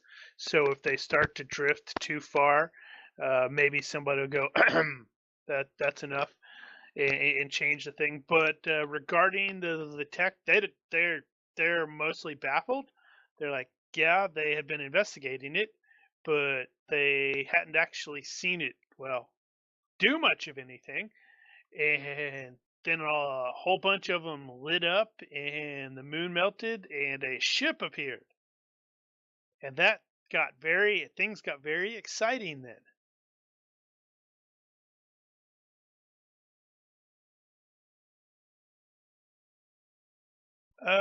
Also, during this time, Glovel is escorted to private meetings pretty frequently, which probably isn't a surprise considering he's a retired admiral. And he looks to be progressively more and more stressed as time passes.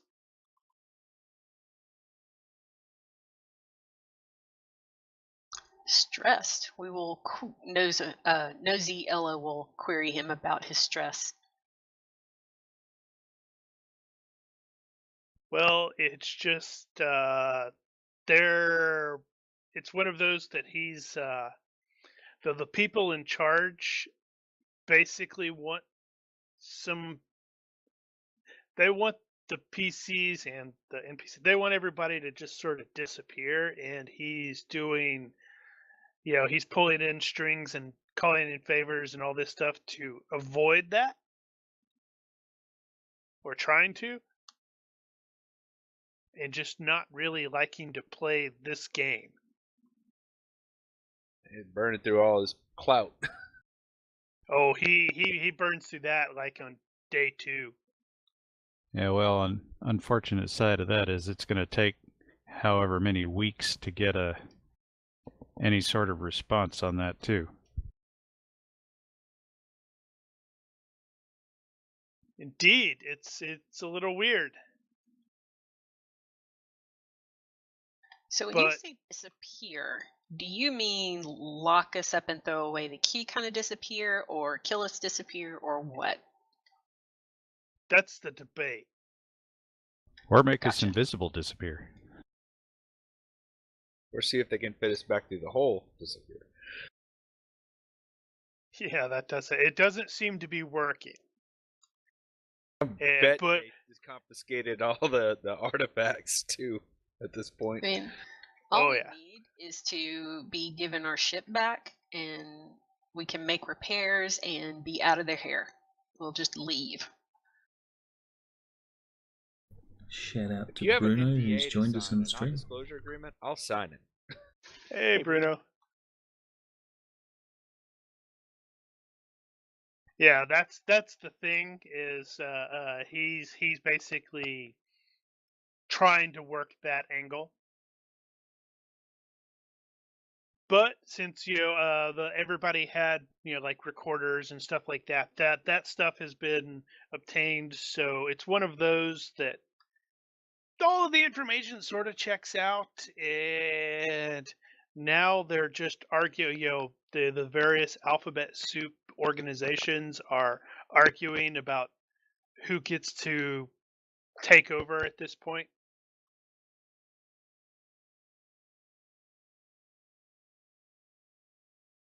Yes, Daniel, you were away when I had mentioned that on around day 31. You guys were individually were informed everything sort of seems to be checking out, so you were relocated to a slightly more comfortable facility, where it's like sort of a lower, what is the word, low security, basically, and then you were still interrogated for the next month, but it's like in groups or individually, and it seems more with eggheads and scientist type. Right. And I did fail to mention it beforehand, is they totally used his VR addiction against him during month 30 or month 1, month 30, days 1 through 30.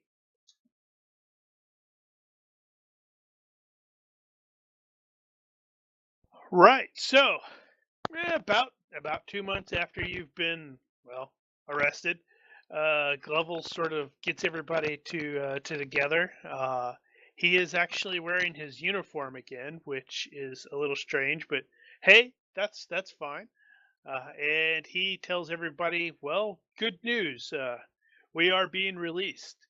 However, you must sign an NDA about what has transpired. And I strongly recommend you actually read this NDA before you sign it. And, they will be handed out. And to no one's surprise, and the NDA is basically effectively page after page after page of legalese that frankly notes the penalties for breaking that, and they seem to spell out every possible scenario you can imagine, where you could just come up with like, well, what if I do that? And pretty much most of those end up with the if you break this particular scenario, the penalty is execution by fusion gun. Eris That seems a little extreme. Eris is going to elbow Stanbridge. We need to get their contract writers on retainer. They don't come cheap. Yeah, then no one can ever weasel their way out of one. Glover will also reveal that getting this particular deal has I've had to call in some favors, and all of the ones that are owed, and some that weren't. Not to mention, I now owe some favors to a large number of people that honestly I would prefer never knew I existed. And the first favor that I owe is going to involve the Pilgrim, which has been repaired because they had to tear down some stuff and put it back together. It's going to involve the Pilgrim doing a job for intelligence, but it is along the way to get you back to Peroslo. So I would be very appreciative if you would at least tag along. If not, hey, we can cash out here, and I guess you can get fairly long trips back. Ella will kind of look around at the PC group to see if anybody has any objections. And if nobody speaks up, she'll turn back and say, "We will be glad to help you." Should we have a company board meeting? I think we just did. Seems reasonable. That's fair. That's how they've all gone so far. Yeah. All opposed? No? All right then. He's like, Exactly. excellent. We believe in short meetings. Mr. Buckner, with my chief engineer indisposed, I'm hoping you can at least fill in for the trip back. I'd be honored. Thank you. It's gonna take probably another 6 or 7 days for us to get fully ready. We need to resupply and sign some more paperwork to make sure we get all of our gear back. And you'll obviously want to go over the Pilgrim to make sure they didn't break anything.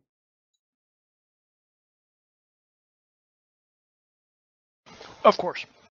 And I totally forgot to do that. Kind of curious how often we're going to be, how long it's going to take us to find every last tracking device and listening device and everything else that's been stashed through the aircraft. A Exactly. very long time. Well, that's one of those where it's like, you get back to Peroslo and go, tracking problems are your problem now, buddy. He's like, well, yeah, they kind of are. We sell the ship and get another one. Same model, same everything.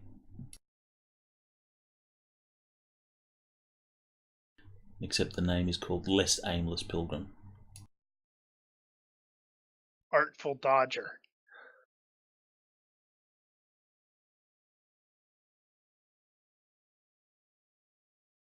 Errant Okay. Wanderer. Yes. Errant Wanderer. That's actually not a bad name for a ship. Huh. Well done. So, as stated, it's going to take about 7 days for everybody to get all geared up. You've got other irritating paperwork. You will get pretty much all of your gear back. Any of those artifacts went missing. It's like, hey, didn't we have some like smuggler compartments? They totally found those things. You think they tore this thing all the way down? Bird suit? You can see where the panels have been unscrewed. Every panel is unscrewed and rescrewed back in. There's some sloppy welds and all that. Did they take all the stuff that Eddie had stashed in in his little hidey holes? They totally did. Sad face. And he's like, man. When like, Eddie gets yeah, his you wanna wallet get back, that back, when they sort of hand his wallet back over the counter, Eddie will open his wallet and he'll say, "I'm sure there was more money in this when I, handed it over." and they'll like give you like a tablet and like say, yes, you'll need to fill out this form and this form and this form for us Eddie to turns and review walks that. away. In triplicate. What? It feels like home. Yeah, everybody's like, is Hank smiling? That's creepy. I can't really tell with that mustache. No, I don't think he is. He does look slightly appreciative. But yes, poor Sai. Sai apparently now has a bionic eye and a bionic ear and a bionic arm. Honestly, I think he was asking for it. I do have to call shenanigans on one thing there, Mark. You gave him appearance ugly. That dog ain't ugly. That's still a cute dog. Oh. Yeah, I could probably. Yeah. I tried. No, it's cool. I see what you're doing. You know, it's all fine.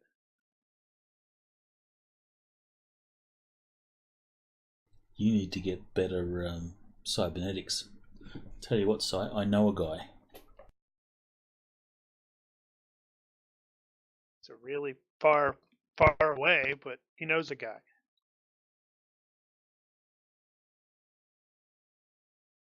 So the day of the departure comes. Lorraine and her dad are both planning on staying in Gazlan because, well, they seem to have become the sort of subject matter experts. Oh my God, that is an ugly dog. I did not need to see that. Woo! That is an ugly dog. There it is. Yeah, but see, that's not ugly. That's like horrid. Hideous. Hideous, yeah. That's somebody's baby. Moral of the story, kids, don't do meth.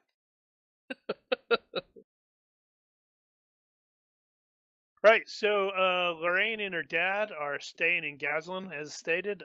They've sort of become the subject matter experts since, well, that was their focus. She seems more of the expert than her dad, but it's like he is maybe taking credit for some of her work that he shouldn't.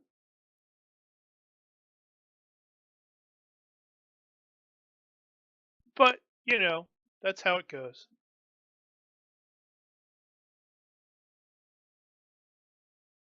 What is our departure date? Date of departure is 016-1122.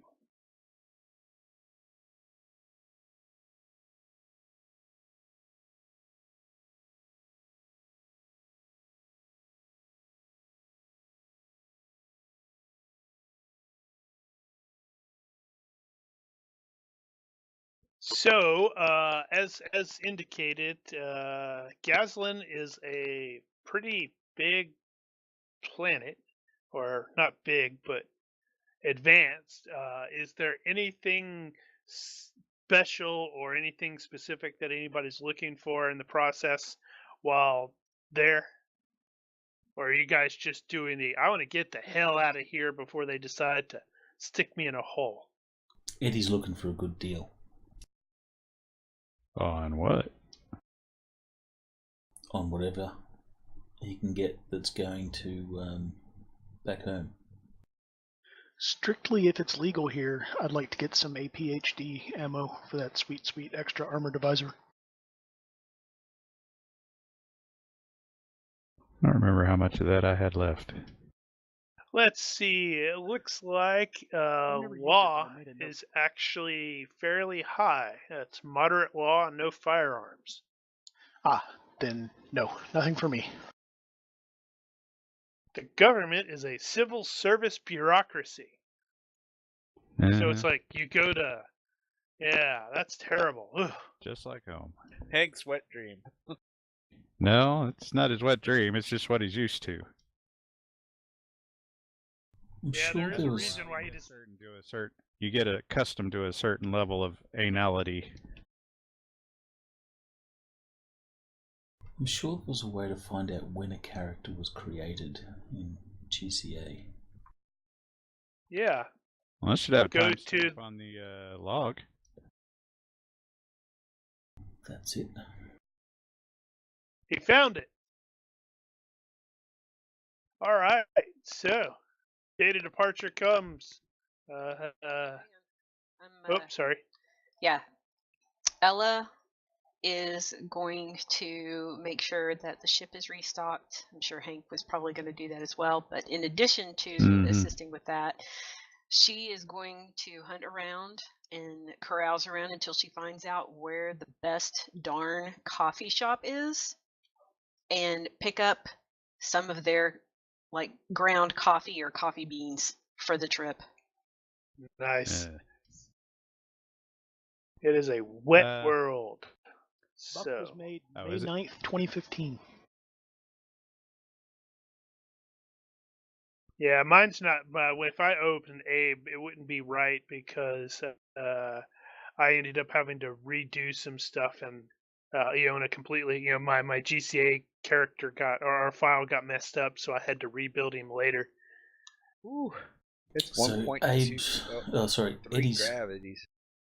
Eddie's birthday is the 28th of the 9th. When does that work out to be Traveller date? I'm not going to do math for you.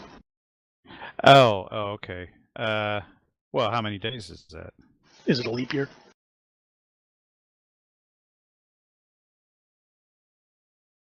There should be an online calculator for it. Traveller has Right. all that sort of Okay. stuff. I see what you did there. The days of the month. I'm just not going to do it for you. I was going to say Hank is probably going to look into some new software, tutorials, that sort of thing. Is there anything that this planet specializes in? Other than tech? I'm looking. It does not list anything specific. The world's agricultural industry is growing, so I'm going to say it's coffee, simply because Ella came up with coffee first. Okay. So ag, which he's kind of used to as well. Actually, he's probably going to take a new interest in interrogation techniques just because he's been subjected to it for so long. And those guys were really good.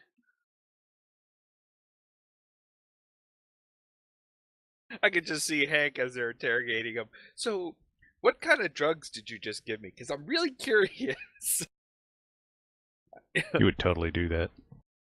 That would be really funny. Not that I'm not going to answer your questions. I'm just more curious in the process.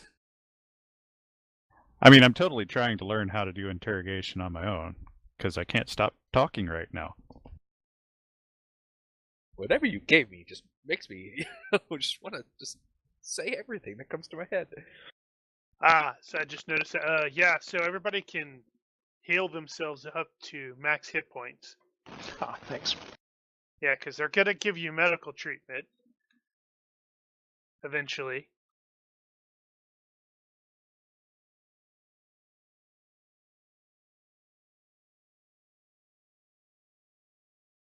So you are totally attempting to get like a cargo, Hank?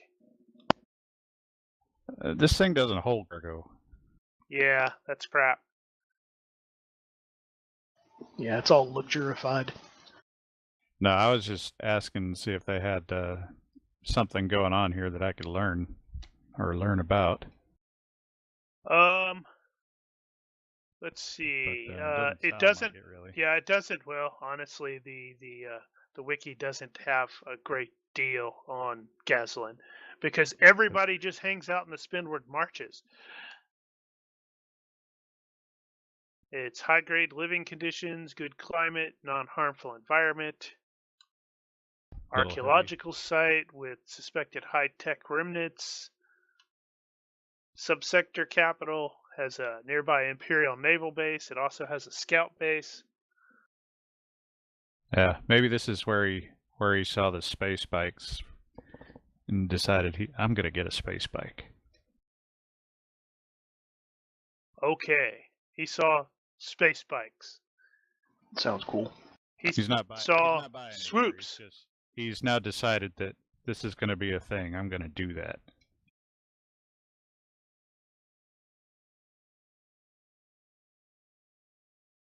Swoop bikes. Whatever gets him off to space golf.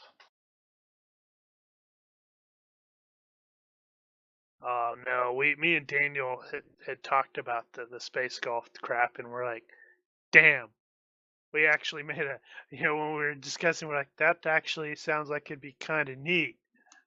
Where it's like, yeah, it takes place, you're wearing a vac suit and you're on a frickin' asteroid, and the hole is right next to you, but your objective is to like loop the ball around the asteroid and then hit the hole. Well, that's Ooh, cool looking. pretty. And it apparently has guns on it.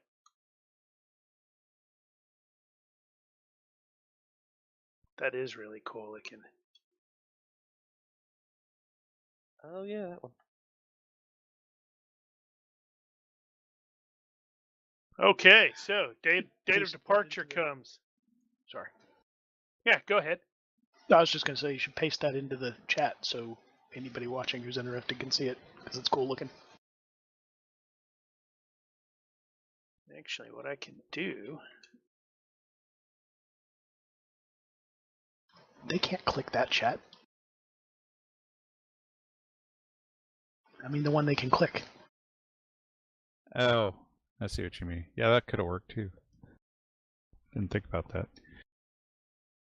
Or I could do that. Oh, yeah, there you go. That's, of course, the first thing you think of. Save them a click.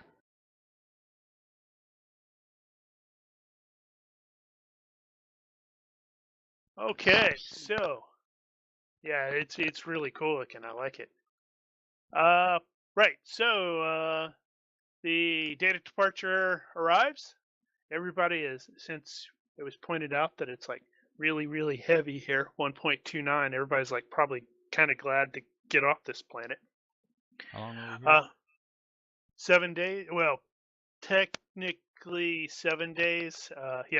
You're technically on the planet 7 days. You were here prior to that for 30 or 60 days in system. So probably not long enough to get used to 1.29. No, considering the 60 days before that, you were never on the planet. You were at the holding facility, which was like, in orbit around one of the gas giants or something. So 7 days probably isn't enough to get used to it. I guess if you use the improvement through study, it probably takes about 50 days to get a point in the perk.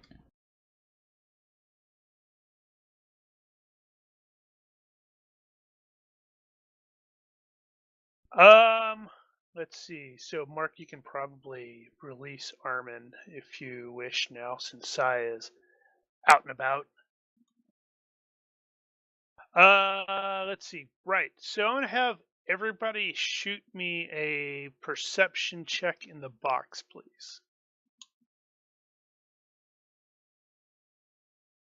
Is it to notice that a tracking device falls out every time we shake our boots? No.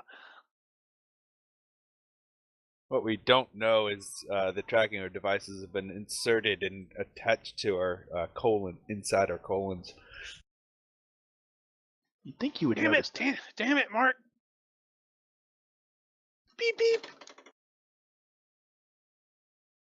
So, okay, it looks like, wow, everybody made successful perception checks. How weird is that?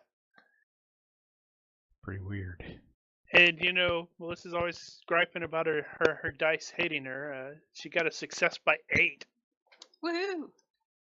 I guess they work Because it when you didn't just matter. can't see them. Yeah. Yeah, because it didn't matter. So why were they in the box if you're going to tell us what we got? Well, I wasn't quite expecting, a success by 8. That's really effective. Right. So, during the second month and such like that, I completely skipped over this and missed it. When the rest of the crew got back, everybody did notice that Abe seemed really oddly dispassionate about a lot of stuff. Which, you probably chalked up to they gave him some really bad drugs. They totally mind raped him, didn't they? Ella's gonna try to have like a not really a pep talk, but kind of a sit down chat with him to see if he'll open up about what's going on.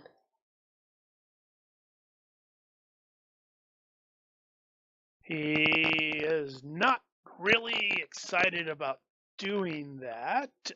He's definitely, I'm ready to get away from this place. And he seems to know what you're about to ask before you say it. Not necessarily. Actually, his was never. Actually, I don't remember.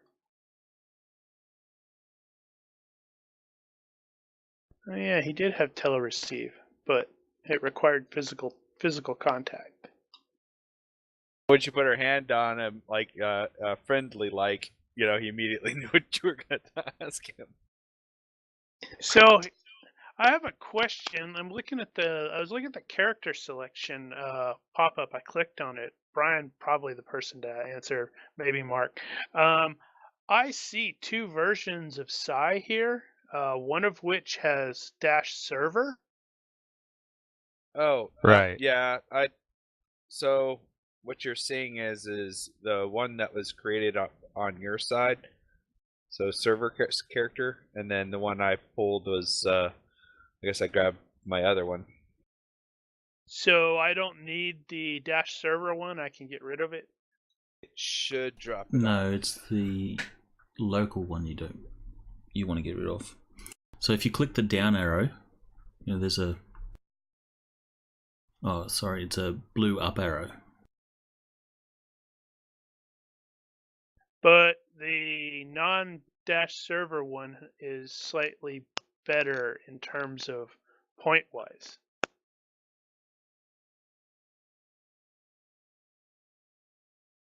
Hold on, what's going on? That's weird. Get Sai to change his name for the one that he actually wanted to keep, and then you get rid of the other ones. Yeah, change your name to Don't Delete Me. Or delete me for the one you want to be deleted. Well, except that he probably can't see that one. What was the date that we started this campaign? So when we were going through the portal thingies, the gates, what was the date then? During Mark's run? Yeah, what date did we sort of end Mark's run and start yours? Oh, hold on. I've got that too. That's on the blog. Or roughly. The last blog was 25 September last year. Let me look at GM timeline. 298-1121. Aimless Pilgrim escapes, I guess, null zone, not slow zone. Is that what you were asking, Brian? Yeah, so was it 298? So we started 298, 1121. Yep, and that was, I think that was like the last 2 or 3 sessions of Mark's as well. On the spreadsheet on the ship's log, we got it 296 is the pass through the Stargate. Yeah, it would have only been like a day from entering. Well, to whoops, exiting. I guess it was 296 then. My dates don't need to change. You lost track of time while those guys were going, throwing water in your face and yelling. It's relativity. Alright, so Eddie's a year older.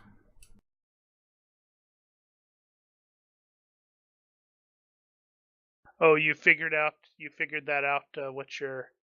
What the actual day is for his birthday? Yeah.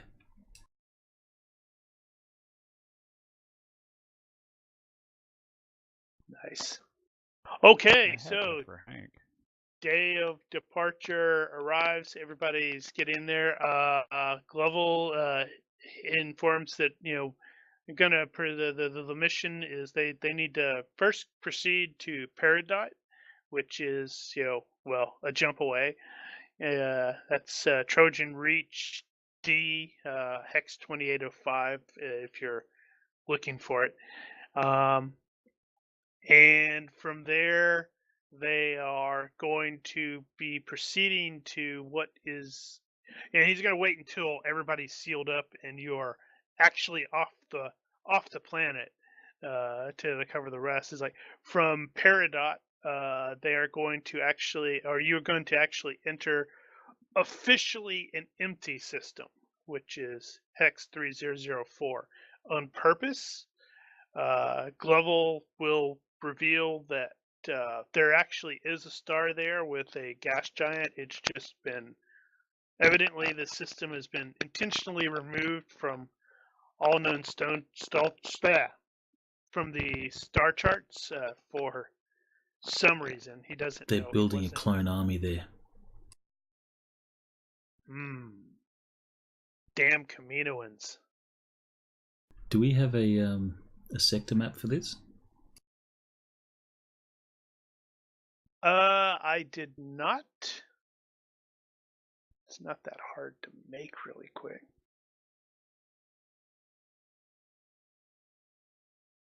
Okay, it's 7:30. Let's go ahead and take 5, and I will knock that out really quick.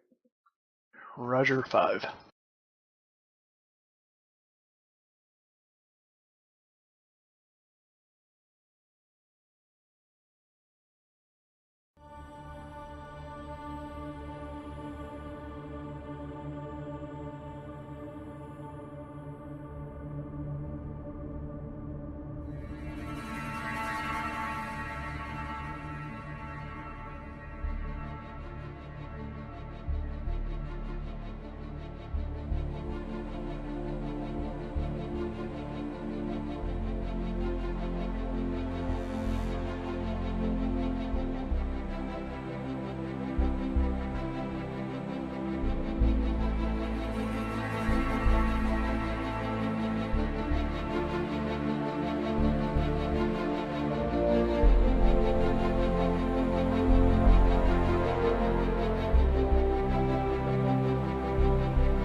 We are back. Huzzah! Welcome back. There is something that Eddie wants to do before we leave. He's going to secretly go out and buy a few things, and he'll leave a present in each of his crewmates' room, just with a card that says, the Villani equivalent of, Christmas, since we were in prison for Christmas. And he'll just say, Merry. Is Christmas still celebrated? No, It'd be holiday. There is only one holiday, and it's called holiday. Actually, there's two. There's holiday, and then there's the Emperor's birthday. Yeah, that's true. That's the public holidays. There'll still be like cultural and traditional festive events. So whatever the Villani equivalent of Christmas is, where there is gift giving and stuff. That's probably holiday. Honestly, I don't see Villani doing that. I remember Villani had about 1,000 years. Because Eddie seems like he can have fun. Every 1,000 years or whatever, or after 1,000 years of Villani, they would have been somewhat, integrated. Well, it's a nice gesture. Anyway, he'll leave a card in everyone with every gift that'll just, say happy holiday or whatever, and he'll just sign it EB.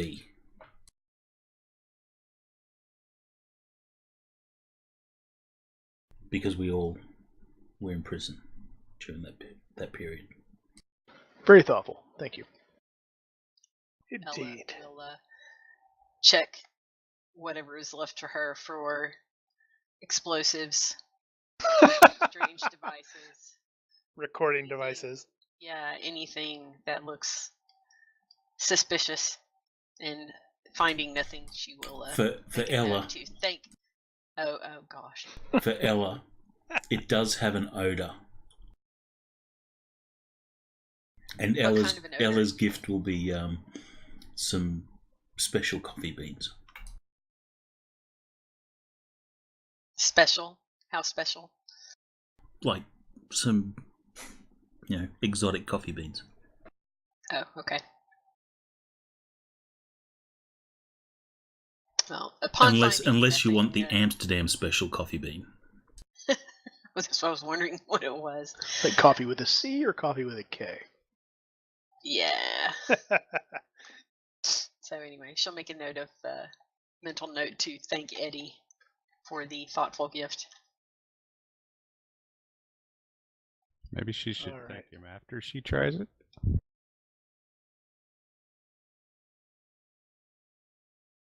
There is your subsector thing that you were asking about. Cool. Right, yes. So, gonna lift off, and we are planning on proceeding to Peridot. Quick thing. I did note that our original, I guess our house rules that we were using the Utzig instead of the Traveller map. The Traveller Wiki. I've been sort of defaulting to the Traveller Wiki instead. I have no problem with that. I have no problem with that. Unless I figure, unless it's a place we've already been to, that where we've established what it is, and the Utzig is still really, really good. I like the hey, we're going to be in system. Let's figure that out. I still like that. Unfortunately, it apparently doesn't have a whole lot on the Trojan Reach.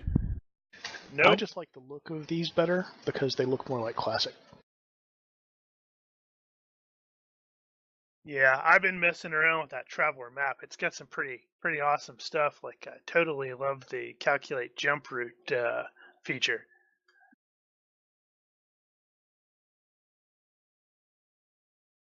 Right. So, Peridot.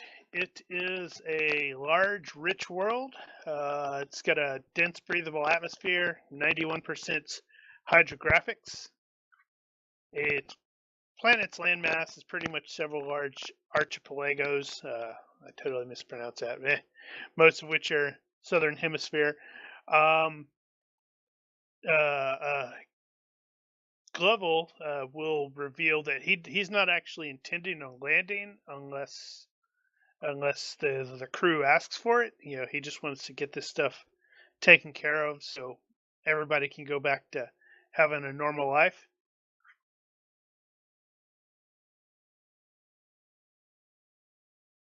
Yeah, this one's going to take a while. Yeah, I've had a couple months more shore leave than I bargained for. Don't need any more. All right, so arrive at Peridot. There's no hiccups or anything like that. Everything seems to be running fine. There's the usual stuff: the refuel, refuel, etc., and then set course for the crazy, which everybody's like, ugh, because it is there, the destination. It's the so-called empty system. Mm-hmm. And he Shall will refer to it acknowledge as classified. Gaslin Intelligence has evidently reported some weird activity in the region. They want it investigated. He's not sure how they got anything there since there's ostensibly nothing there but the gas giant. But hey, he's got his orders. We also have Fonz TV and Zook Prime that have joined us on the stream. Hello.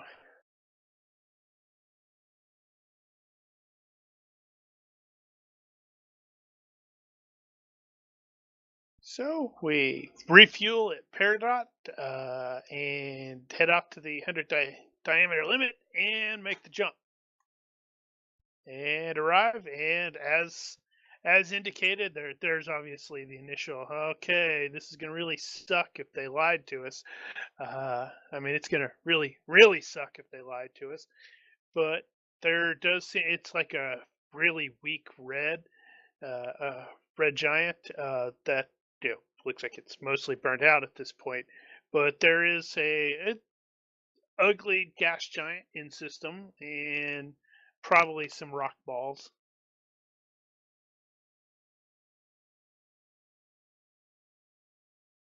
And then he's like, all right, well, I guess we should start poking about. Sensors, give me a sweep, please. Grabbing brooms.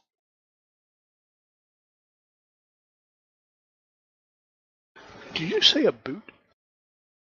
No, I said I was grabbing the brooms. No, not you. I might have said a boot. Canadian spy.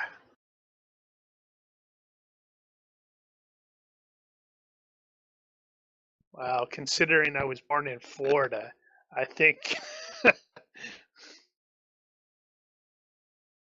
I figured it was intentional. Yeah. For emphasis. So, it takes a while. This seems like a pretty dead system. And after a while, maybe an hour, hour and a half, something like that, you finally do detect a very weak automated signal from just inside, probably just inside the diameter limit, but it's on the other side of the gas giant. So it's obviously that's why it took so long.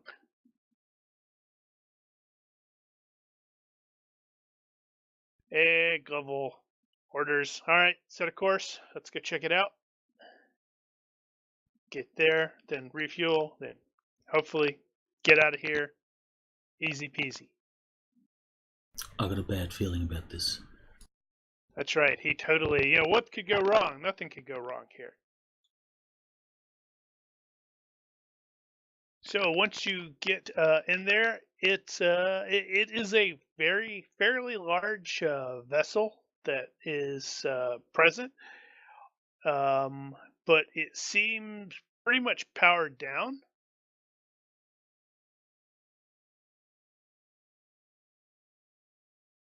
Glovel will identify the vessel as a Seraphim class exploration. They're not very common. It's like the original design was sort of created as both a fast escort and a transport, and it never did a really good job with either one of them, so they sort of abandoned it. These things probably haven't been around much since the Fifth Frontier Wars. So, Do the databases have any schematics? Or just basic info like the tonnage. Standard. I actually have no idea what the tonnage would be. But yeah, there will be some schematics. If I could get my stuff up right. Who is aware of this, of the crew? Is it only the bridge crew? Well, at the moment, it's probably just the bridge crew. Side schematic.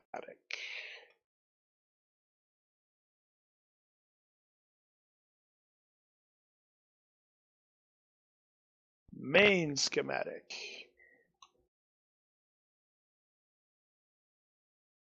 And this other one is not quite 100% right. The thing on the bottom, or on the right, is everything from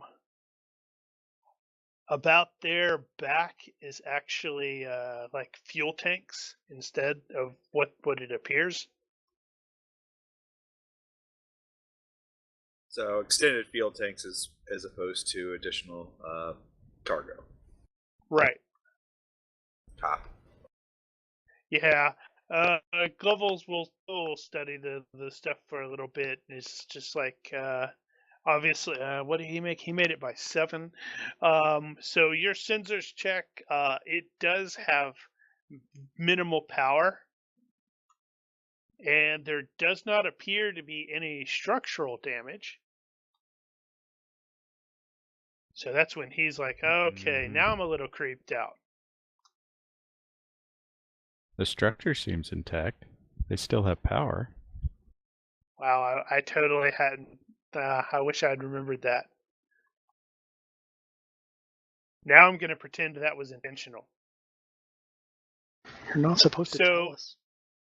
He's gonna look to Ella and say, I recommend rather than we dock on this thing, you take the boarding shuttle over with a team, see what's going on, but make sure to bug out if there's anything really, really bad. She'll nod and say agreed. And start gathering her away team. Maybe we should just blow it up and be done with it. What's It's the fun only way in to be that? sure. I'm curious. Well, this thing I is wanna know really what's is a lot. It does have some additional more firepower than used. So, hey, you could start shooting it. Maybe it won't shoot back. That's true. I hadn't thought about that though, Mark. Is anybody else curious? Oh, Sai's like, I'm going. Tail wagging. Yeah. Ella wants to know what's over there. All right. So it's gonna be standard away man. party. I'm curious. Who knows? Maybe there could be gym bits on there.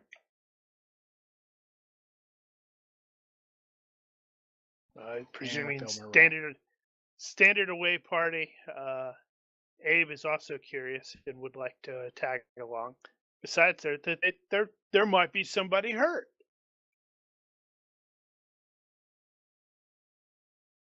Do you typically wear a protective suit under a vac suit? And do you take the penalty for stacking? A protective suit. What do you mean? Monikers body can get armor? one under anything. Yeah, Well, there's probably no reason under a you vac couldn't. suit, you don't wear anything except the vac suit, and whatever. If the vac suit has a jumpsuit component of it. You can wear monikers though, because it doesn't count as clothes. You can wear it under anything. But it probably does still count as layered, although honestly it shouldn't. I thought it Well, was just still, whichever in is a- highest. In a vac suit, No. you've got biofilters and waste units and stuff like that. You wouldn't be wearing clothes. Well, never minding that part, but And if you have a as far as- bioplast vac suit, it is skin tight. I don't think anybody has one of those. Eddie does. Really? Yeah. Oh, There's, God. So that's your kink. he wears it I thought under he his was clothes. no, I thought it's he had a actually Arctic smart level 11. suit. Okay, It's a that's something we didn't need to see. No, the layering penalty does not take into account anything described as indistinguishable from clothing, which it Oh. probably should. Alright, so I would basically wear the protective outfit, which is basically, I guess, a spacesuit like kind of thing. I Right. don't know why you couldn't get trauma plates for it. Oh, well, Or I'll something put my like that. I'll put my Monochrist trauma plate on then, and just go with that. Well, I didn't know you had one of those. Yep.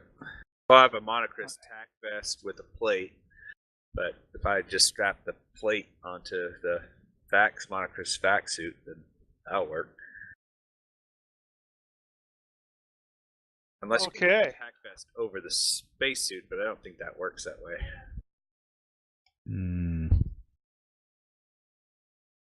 Well, the spacesuit may not have a pocket for the trauma plate, but I'm guessing yours probably would have been modified for that at least, if not purpose-built.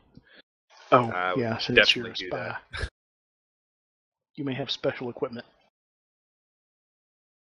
Damn those I don't want to see spies. his equipment. But that's extra weight, so I gotta account for it.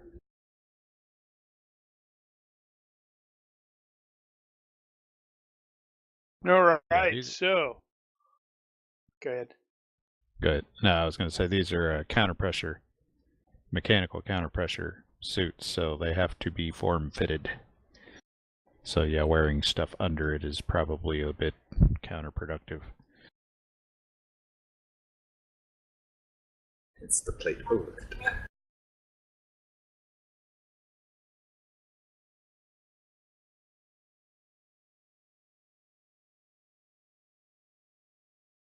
All right, so unless stated otherwise, Glovel is going to have Armin fly the launch to deploy you, and then pull back and sort of orbit it.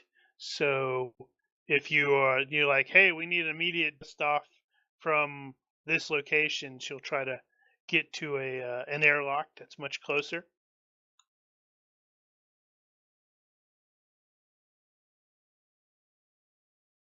I think we should send the drone in first. That's a great idea. Well, how's the drone going to get in? It has a wireless thing, so it provided wireless systems to Sterling on. I should be able to hack through it using Jim. Well, it Okay, is a then. military vessel. Yeah, might be wrong. Yeah, but it's old. It's only about 12 years old. That's not that old. Does it have a, Right. a transponder?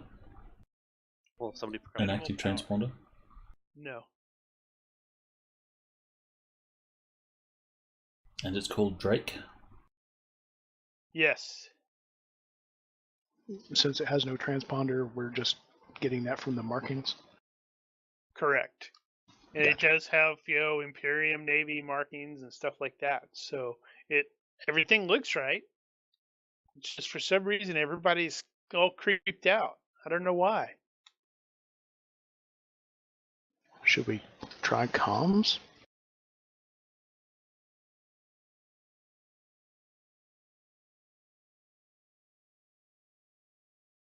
Well, I wonder if we could force the cargo bay to open up for us, and can we dock inside? Is that a way of... Like Buck said, have we tried to communicate? Do we know if anybody's on there? Are we expecting there to be people on there? That's another good question for Global. Or will our Kate sensor- didn't- yeah, no idea. What's going on here? Eddie's going to shrug and says the ship didn't come here by itself. Someone put it there.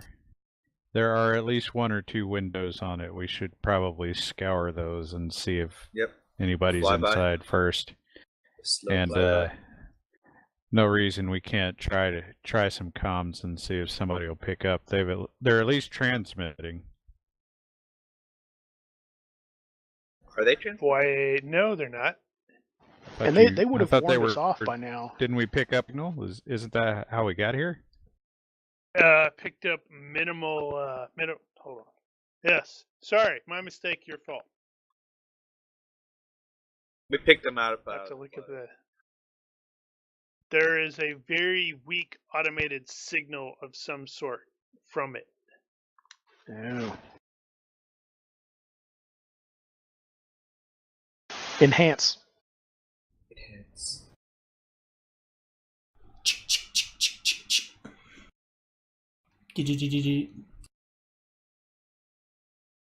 And some crazy 34 to person 46. is going, adventure, adventure, adventure. Oh, I'm sitting there kind of like... I've been off my meds, so I'm kind of bouncing right now. Is that you or your character? Yes. Eddie and Sai will be sort of hanging out at the airlock door waiting for everyone to do their thing. Come on. No, the transmission is 4, 8, 15, 16, 23, 42. 4, 8, 16, 23, 42. Ah, wow. That's really What? good lottery. That's a lot of money.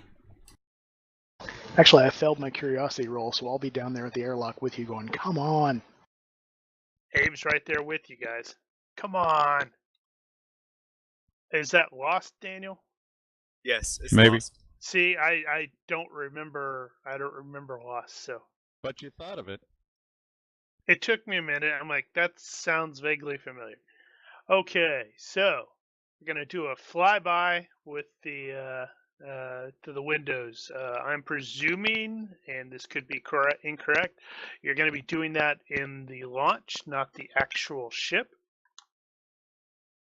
Well, you could use the drone for that. It's got thermals and everything. And might be able to get closer to the window without being dangerous. Is the drone actually capable of zero-G flight? That's a I good believe question. so. I think it has a gravitic motor.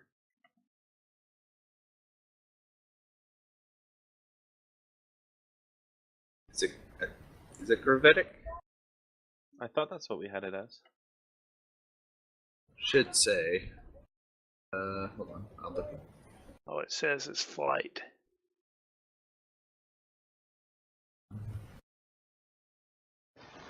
Yeah.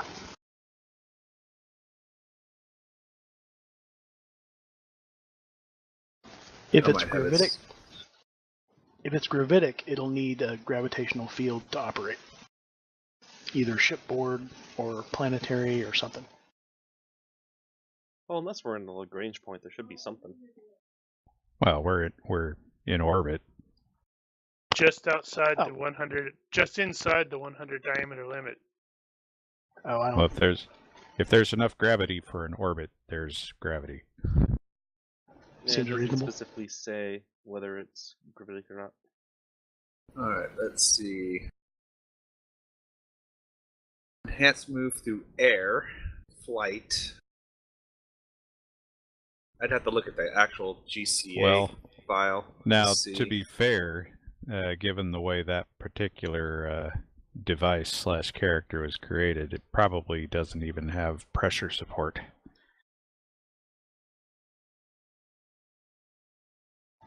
If it requires atmosphere, we'll have to retcon that because that wouldn't work.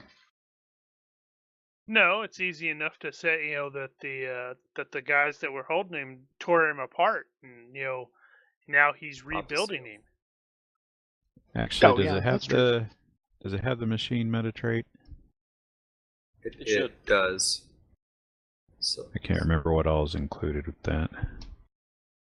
so he doesn't sleep, enhanced move, immune to metabolic hazards.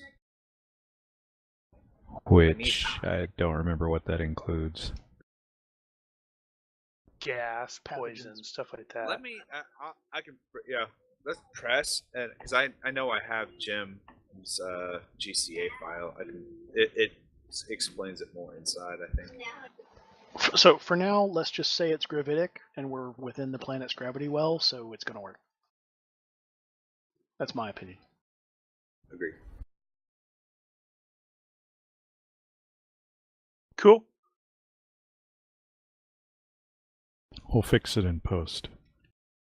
Exactly.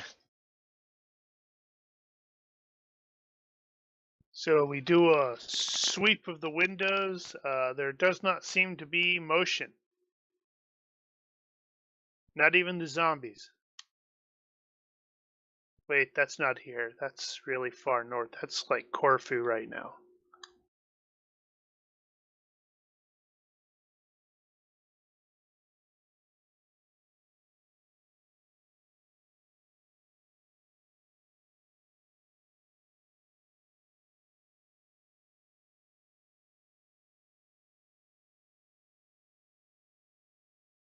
So if it doesn't have vacuum support, it may end up needing to get that.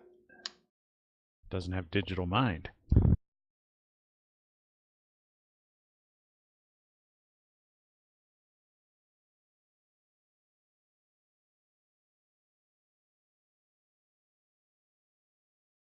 Eddie's going to volunteer to be the first to try the airlock door. Well, we're all piling into the launch, and launching. We need vac suits from everybody and free fall from everybody. Because I didn't forget.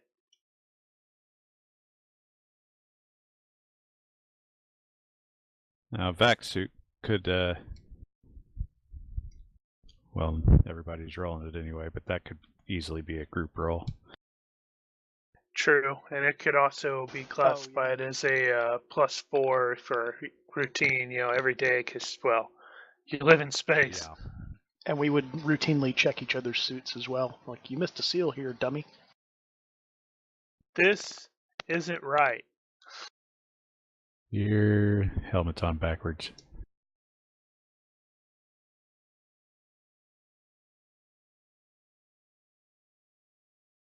So I think I'm waiting on Psy.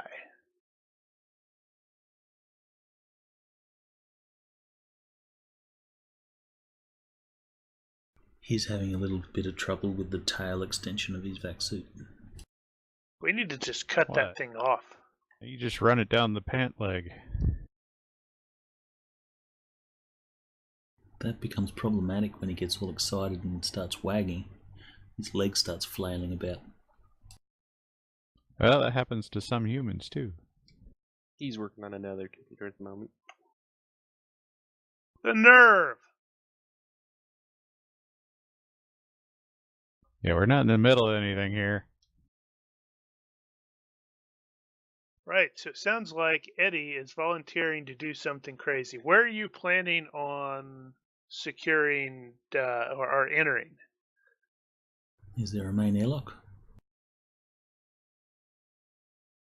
Well, there are multiple airlocks on this. Obviously, the most logical thing would be to try to secure through the hangar thing, but then you would have to actually open up the hangar. Yeah, opening a hangar manually might be difficult. An airlock. Looks like there's one on that deck. Yeah. Actually, I don't see any airlocks. I only see hangar bays and the escape pod doors. Maybe there. Blue arrow is pointing at an airlock external. Okay. On that deck. I think the one that I'm pointing to there is it may be a docking port.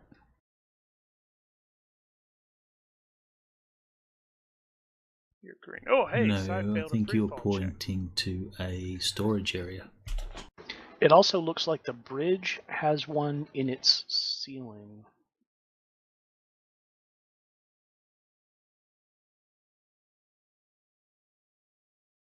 Because that's a ladder. Actually, that would be a failure. Yeah. With the heads-up display, you get a +2 for free fall.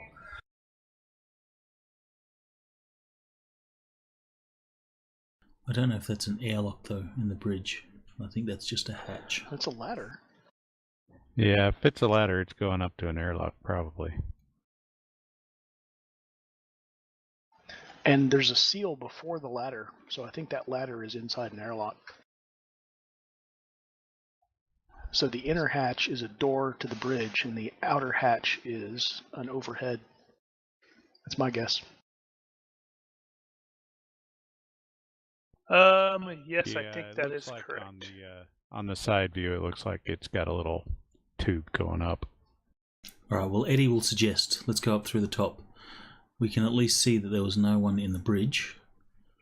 So if we go through the top, we're not going to run into any bad things. Hopefully. That's logical.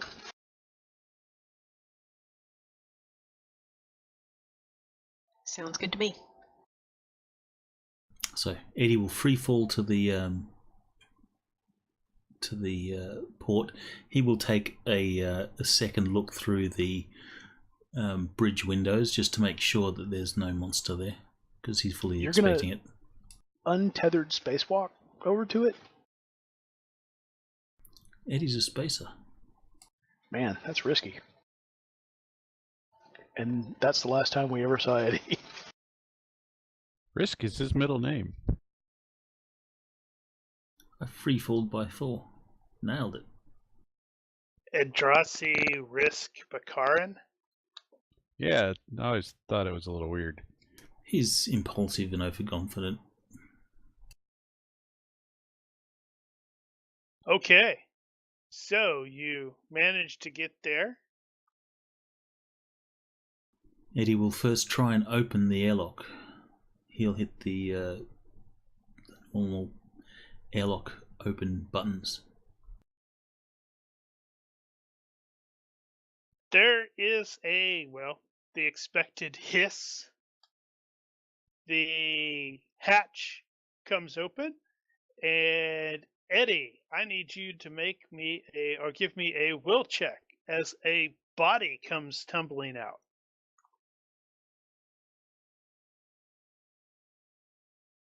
Nope. Untethered freak out. Yeah, that was...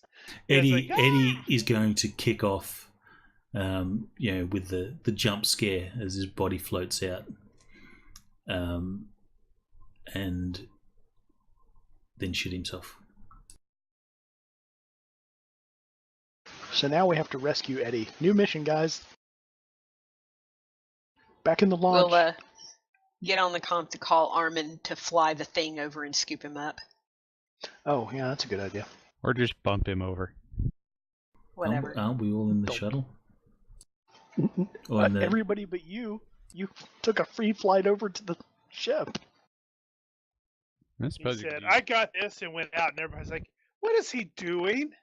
assuming Jim is retroactively capable of it, you could probably run Jim over there and sort of ride him back. Yeah, I like that. So, over comms, it'll be shit. That's the only thing you hear. And a girly scream. So can we see the body from our angle Yeah. as it goes tumbling out? And Well, that's that's why not I say good. use push to talk.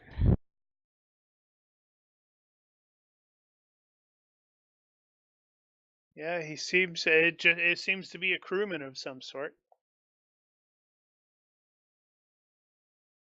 Do vac suits have maneuvering thrusters? Abe came over with us, right? No. He did, yes.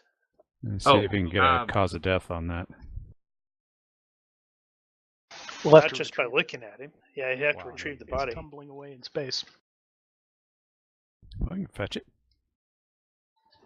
Yeah, Armin can probably pick it up. Because we're all still on the ship except Eddie, I think. I mean, not the ship, but the shuttle. Eddie and Jim, who's apparently being used to drive Eddie around in space.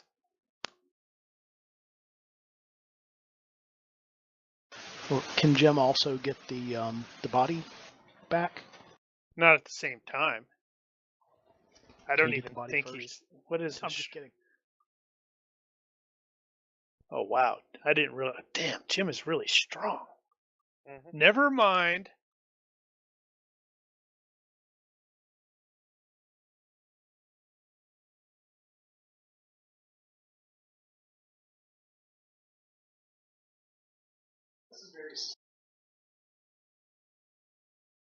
So after a little bit of clustering, that's everybody's like, oh, this is not off to a great start. Uh-oh, what is this? Mm-hmm.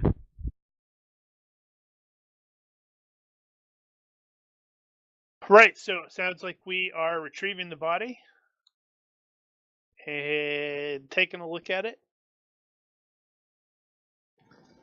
That seems like a good first step, rather than getting on the ship and finding out firsthand what did it.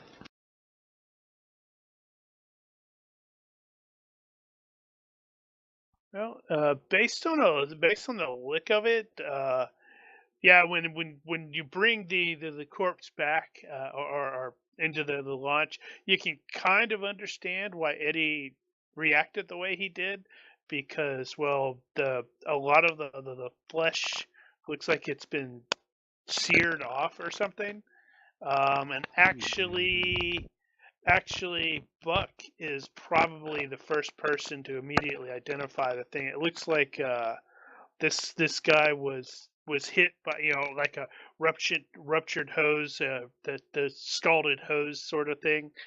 Oh, steam? Yeah, that was the word I was looking for. Derp.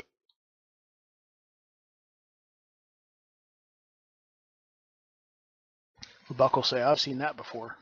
He got killed by a steam explosion. What do you think, Abe? System malfunction? Yeah, Abe takes a look at it. He takes a bit longer than Buck to theorize that sort of thing, and with lots of little worrying things like, yeah, that's what it looks like. There's some inconsistencies here, but he's in vacuum, so those are easily explained.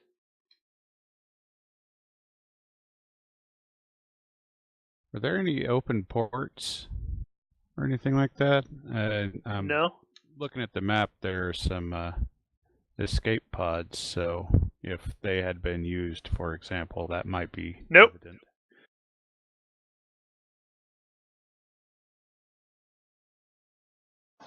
So why would someone who died of a steam explosion be just inside the bridge airlock on a military ship? That doesn't fit. Doesn't make any sense.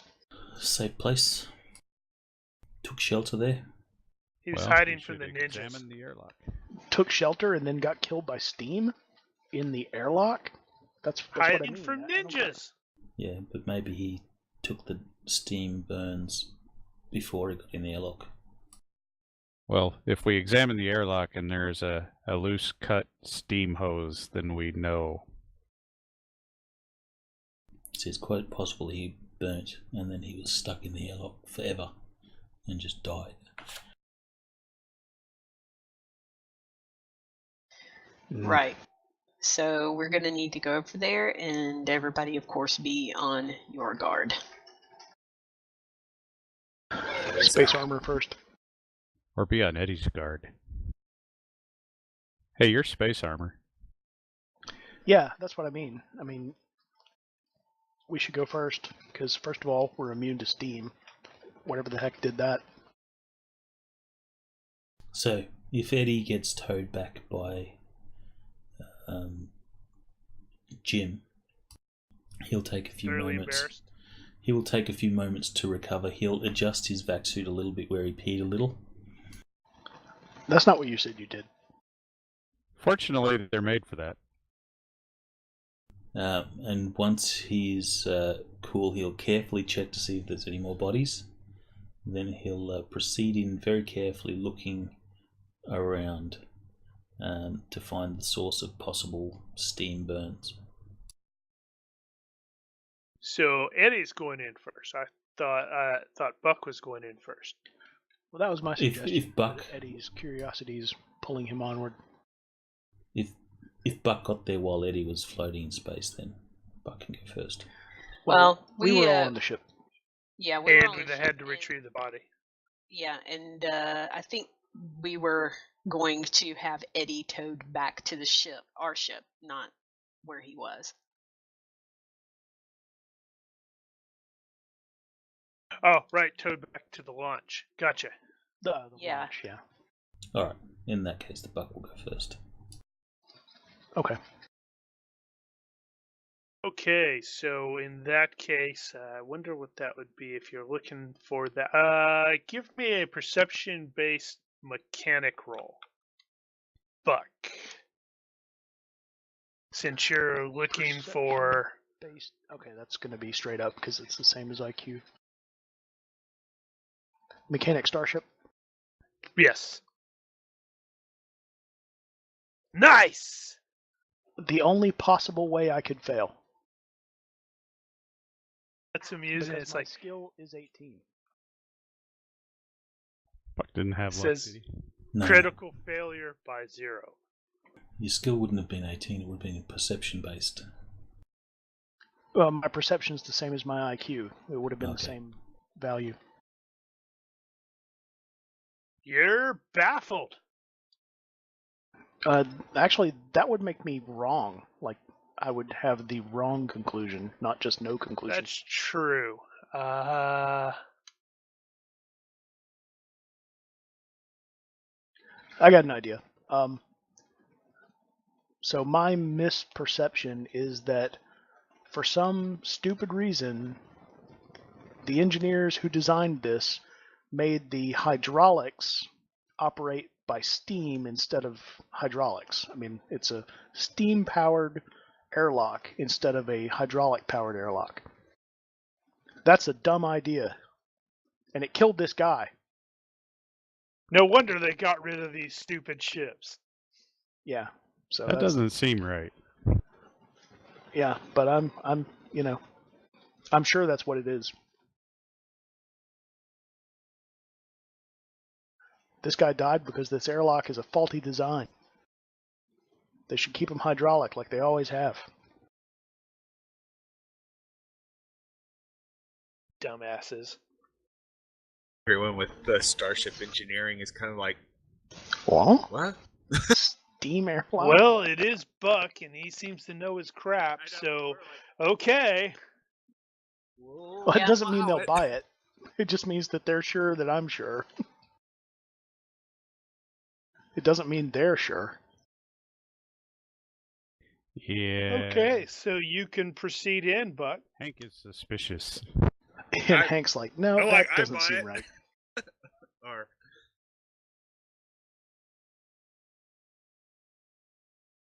yeah, same So skill. Sai is probably Actually, I made it that- by 0. I forgot I have mechanic Starship at 12 instead of 11. oh Kind of like, okay. Right. Well, since Psy actually, I guess Psy's going in after. Well, Yeah. Well, regardless. So yeah, you will actually be able to find. It does look like a hose that has sort of been ruptured. Hank, it looks to you like it was intentionally cut. no, look at that. That's a clean break right there.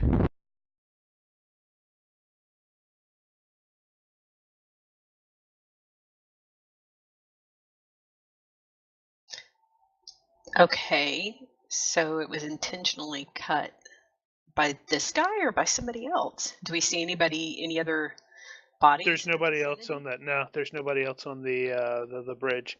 Is there a knife floating around? Well, if there was one, it's probably been blown out into space.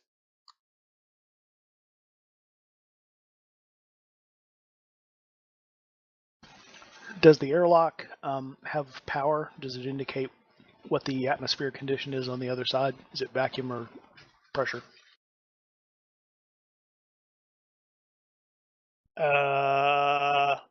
Son of a bitch, I actually had that written down. Where is it written down? I have it written down. Oh, it's over there. Honest. It's in that note thing you created.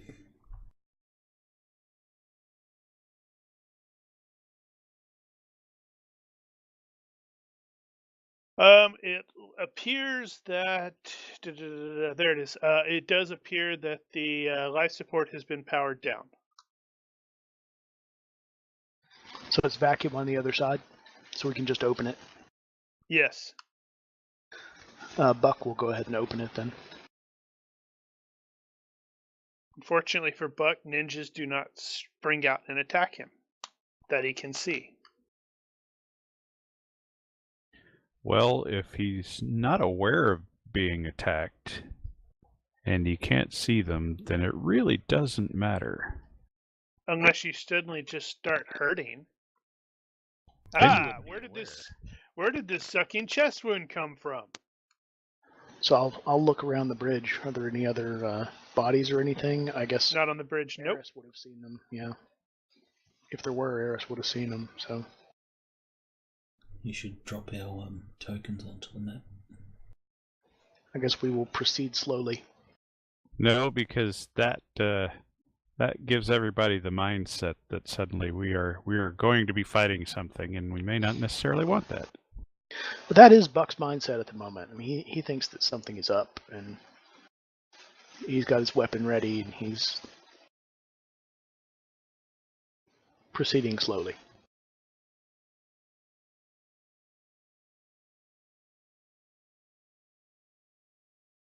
Oh, okay.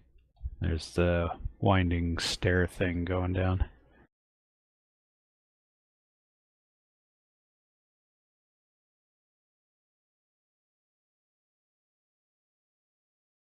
Hold on, I'm looking for something. Sorry. If you want to throw a surprise party for somebody in this crew, you got to make sure they don't have their rifle with them.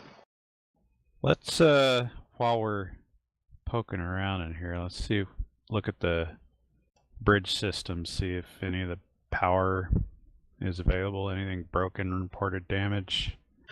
Good idea. Logs. I'll just watch the door while he does that. Pull up the logs. Black box.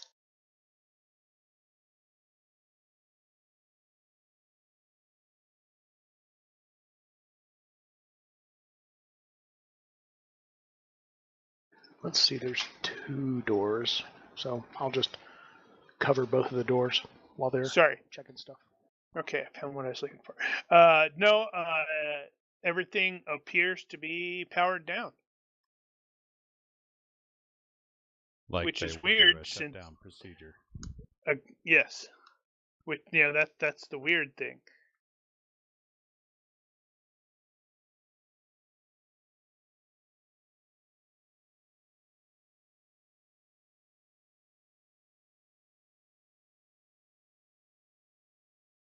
So you'd end up having to basically power everything back up in order to access said logs. Is the reactor shut down? You can't tell from here, but based on the fact that you were able to detect at least minimal power signature, you doubt it. I will see if I can switch on the APU and get basic power running. Did I have to use manual to open the airlock door, or did it open? Yeah, that was Oh. the thing. That's the exterior thing. I should have done that with Eddie. Is it wouldn't have been boop boop boop, push a button. It would have been more. Gotcha. Okay, I gotta unlock this stupid thing. Give me a couple minutes, guys. Okay. The manual release.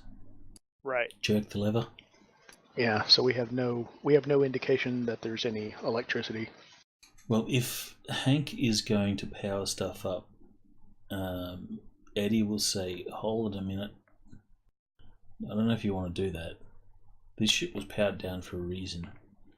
Probably not a good idea to just start turning stuff on until..." Last time we turned stuff on, didn't we start, like, the reproduction of some kind of proto-moss that you guys are talking about back there? No, somebody else started up the reactor. I'm not talking about starting up the reactor. Reactor, based on your exterior scans, probably is still online. I'd be a lot happier if Buck gave us the all clear first. Just my suggestion, Captain. Well, in that case, he'd have to go down to engineering. Yeah, I can't give you that from here. I'd have to take a look and see what's going on down there. That's going to be a whole lot easier if the doors work. Yeah, we'll have to hand crank every one of these doors. Is there well, a way to hand just crank the restore- ones that are open or Is there closed. a way to just restore power to the bridge and not have it affect the rest of the ship, or no? Well, my thinking was get the security working, and if this is a military ship, it's probably got CCTV inside, and maybe we can look around without actually going anywhere. Yeah, that's a pretty good idea. If you can As give well me as power, I the can probably give you security. You'd need to hack and log in and all that sort of stuff. And Well, it's we have powered that. down. Nobody can do that. And it's completely powered down. Yeah, so for starters, APU. Or battery. All right. Not go from ahead here. and- Ella will go ahead and give the okay to start powering things up. Well, the APU would be from here, I presume.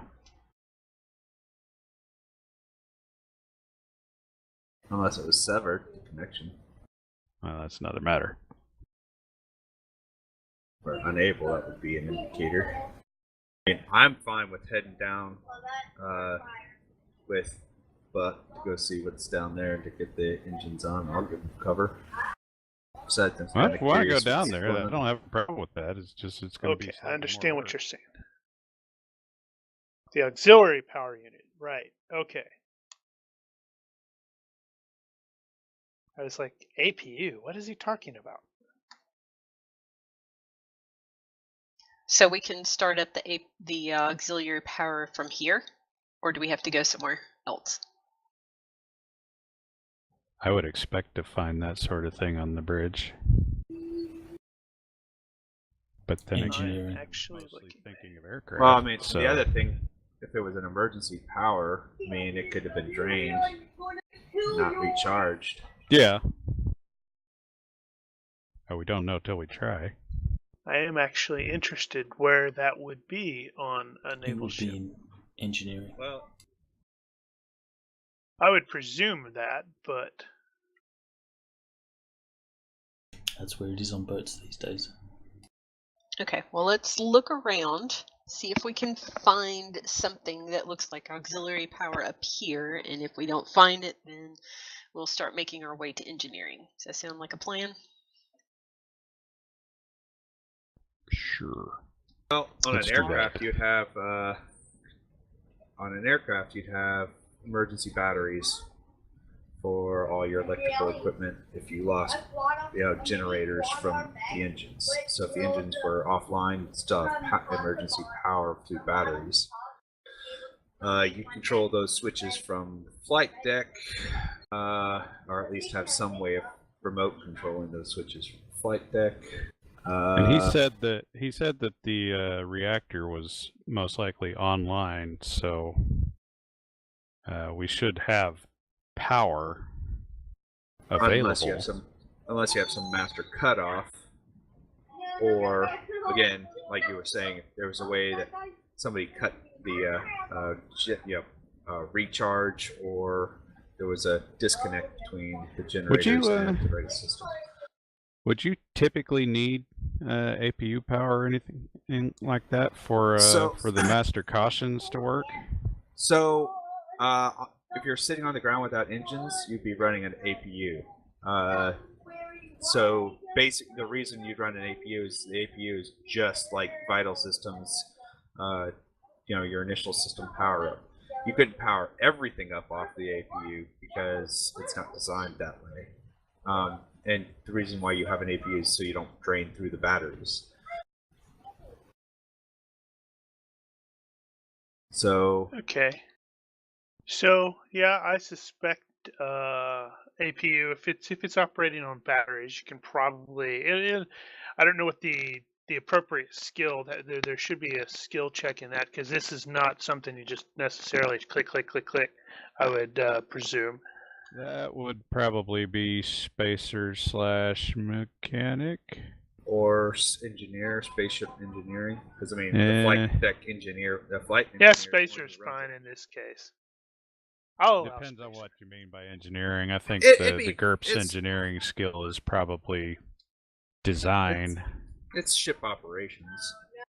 If you can fly a ship, you have an idea how to turn on your emergency power. Right, so I'm going to say spacer's fine in this case.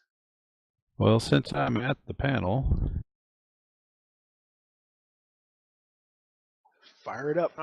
All right, so you start powering up the APU. You have some lights sort of start coming on around. You have the usual strange little chirping noises, although you wouldn't hear them, but you can imagine them. Caution lights, damage all reports. Sorts of caution lights, and then they start dimming almost immediately, which indicates this thing was running. They were running that on battery for a while. That's about right.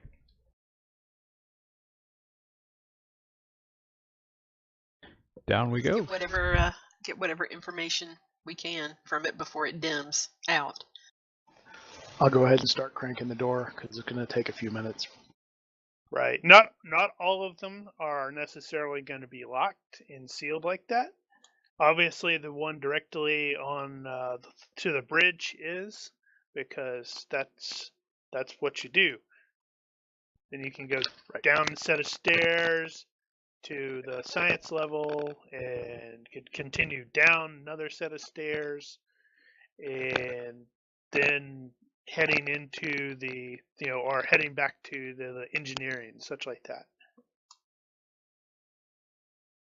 So I think it'll be, let's see, 1. That's an elevator. 2. Oh yeah, it is. Maybe 4. 4 doors.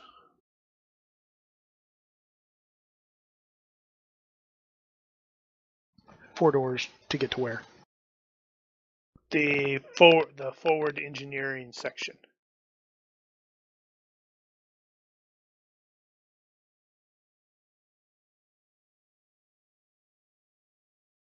Right. No, that's the aft engineering. Oh, is it forward? Well, yeah, there's forward there. The central stairwell doesn't have any doors on it, so that's an advantage. There's the door that's directly on the bridge, and then there's one there, two there, so that's 4, and then there's one there. I don't think that first one's a door. Yeah, it's a pretty. Yeah, you're right. Really. Once we're down the stairs. So it's going to be 3 doors. 3 doors, right? The 3 one doors up down. and 2 up. Well, I don't know. It looks like this this area here may actually be the engineering, so I may just. Well, yeah. Okay, yeah. 3. Yeah, that's forward engineering. Yeah, yeah. Yeah, so 1 here to get out of the bridge and 2 to get into engineering. Correct. Yep. Do the thing. Yep, cranking. All right. So is everybody going there? Are you wandering? Oh, we gotta split the party, right? We're not going to split the party. Eddie will help not Buck to, crank. Thanks. Not to be a split the party guy, but might not be a bad idea for somebody to stay on the bridge and be able to switch things on. Well,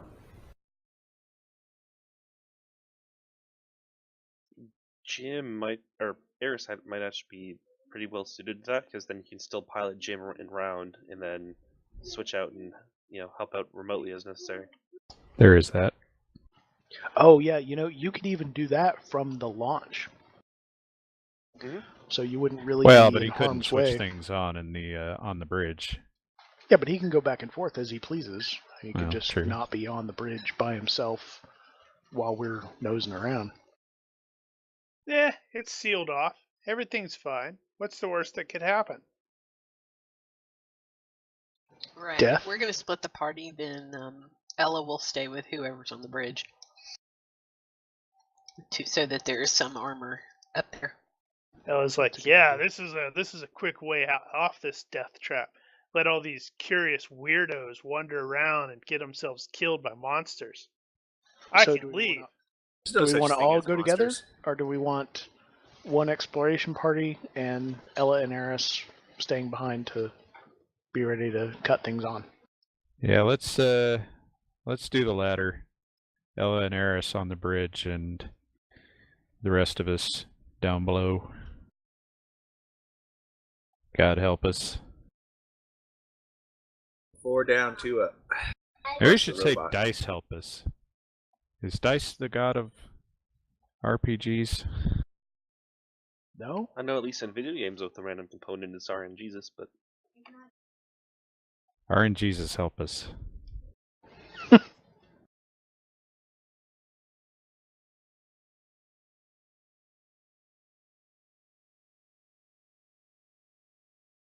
Because RNGesus does not love you.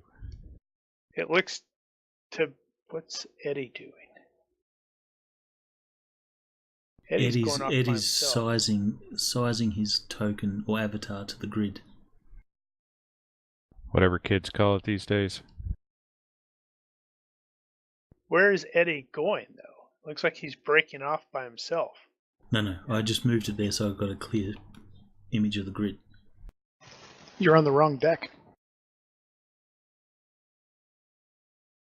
We're going to Drake Map-Main.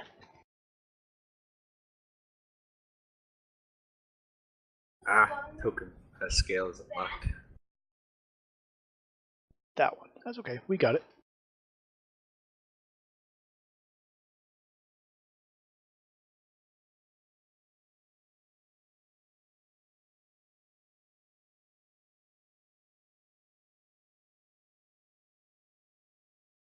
All right, so guys get down there. You start messing with the hatches because that's what you do.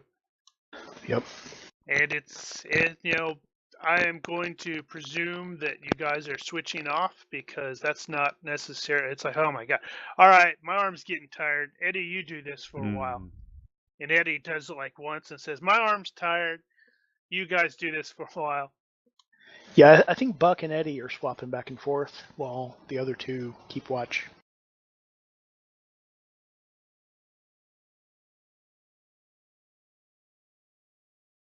I'm going to cover here. That way we have a clear line, and if I have to cover you guys running out this way, I can give you guys...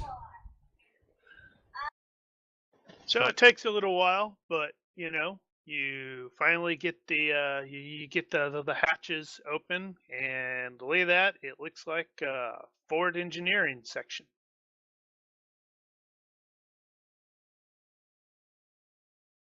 Well, I'm going to fire it up. All right. Well, let's see. Give me, I don't know what kind of check is that. It's probably just like Mechanic Starship or something. Sure, that'll work. Probably. Which was a crit fail a second ago. But, oh, I succeeded. By 3 with a 15. See, All our right. Jesus wanted you to fail right there, but it didn't realize how high your skill was. Right, tricked it. Okay, so have everybody roll 3d6 into the box, please.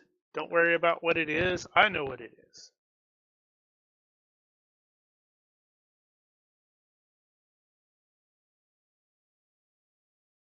All right. So Mel and let's see, what is it? Ella and actually, it's Ella and Eris. How about that? You both get the feeling that somebody's watching you. It's like really creepy. And you're like looking around and like, oh, hey, well, there's cameras here. Maybe that's it. I'm gonna do a sensor sweep and start checking through the cameras if I'm not already. Just make sure. I don't Well, know. the camera is still they're still not powered up yet. Guys, turn the cameras on. Well, nothing's really powered up yet. Well, on the bright side, Abe's on this level, so maybe it's his fault.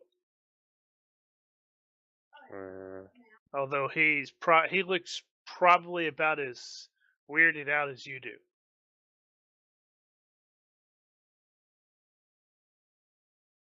Damn it, Mark! Now I've got that frickin' song stuck in my head.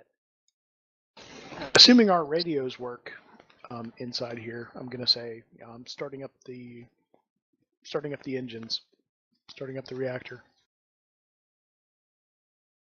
And you get the usual, the nice rumble that you can feel through the deck as stuff comes online. It's coming on pretty fast. It's like, oh, hey, well, okay, this not terrible, I guess. And Ella, you abruptly get a what the hell from Glovel right about the time, and then it's promptly followed by a really loud squeal in your ear. And I need everyone to suspicion. Imagine that you sort of vaguely familiar with something like this happened before. The ship suddenly lurches really, really fast. Oh man! And you are briefly thrown to the ground. It's like, wait, what the hell? Are we thrown to the ground very roughly? So like the grav comes on? Maybe very roughly. It's acceleration. Oh. And you also feel a distinct rumble. It's sort of, let's see, I don't know. Ella is, as far as I know, Ella is the only actual naval veteran. Is that correct? That is correct. Mm-hmm. Okay, so she's traditional Navy anyway. So has Hank also served aboard what would a larger, almost capital ship sort of thing? Yes. Okay, so the two of Eddie you has are as probably well. Okay, so the three of you feel a distinct rumble that you recognize as weapons fire. And across the comms, Ella, you get Glovel is declaring rather loudly, with some surprise, that the ship has fired on the Pilgrim. It's damaged it, and you are racing. I shut it off again. I turned it on. I can turn it off. Give me a will check, please.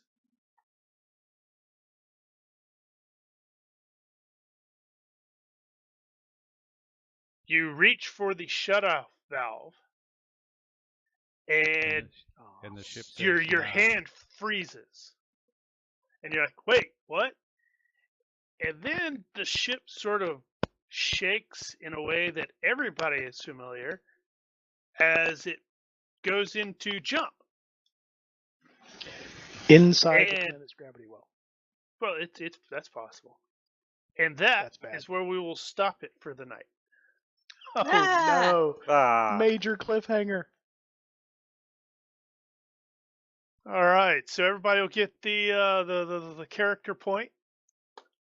Like I said, I'm gonna do one point per session if you're present, and then at the end of each quote adventure, it's like I'm gonna tally up the number of sessions and add additional. It's like, so if it's like you play 6 sessions, then here have 6 more.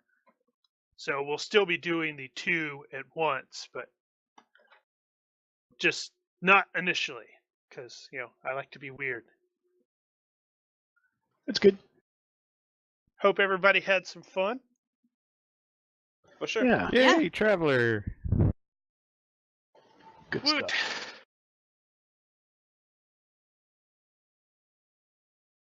All right, cool beans. Here we go, miss jumping again. End of the stream. Good night, stream. Good night, stream. See you guys next week. For more adventures in space and stuff. Indeed. Space. Following an inexplicable ghost ship that seems to have jumped.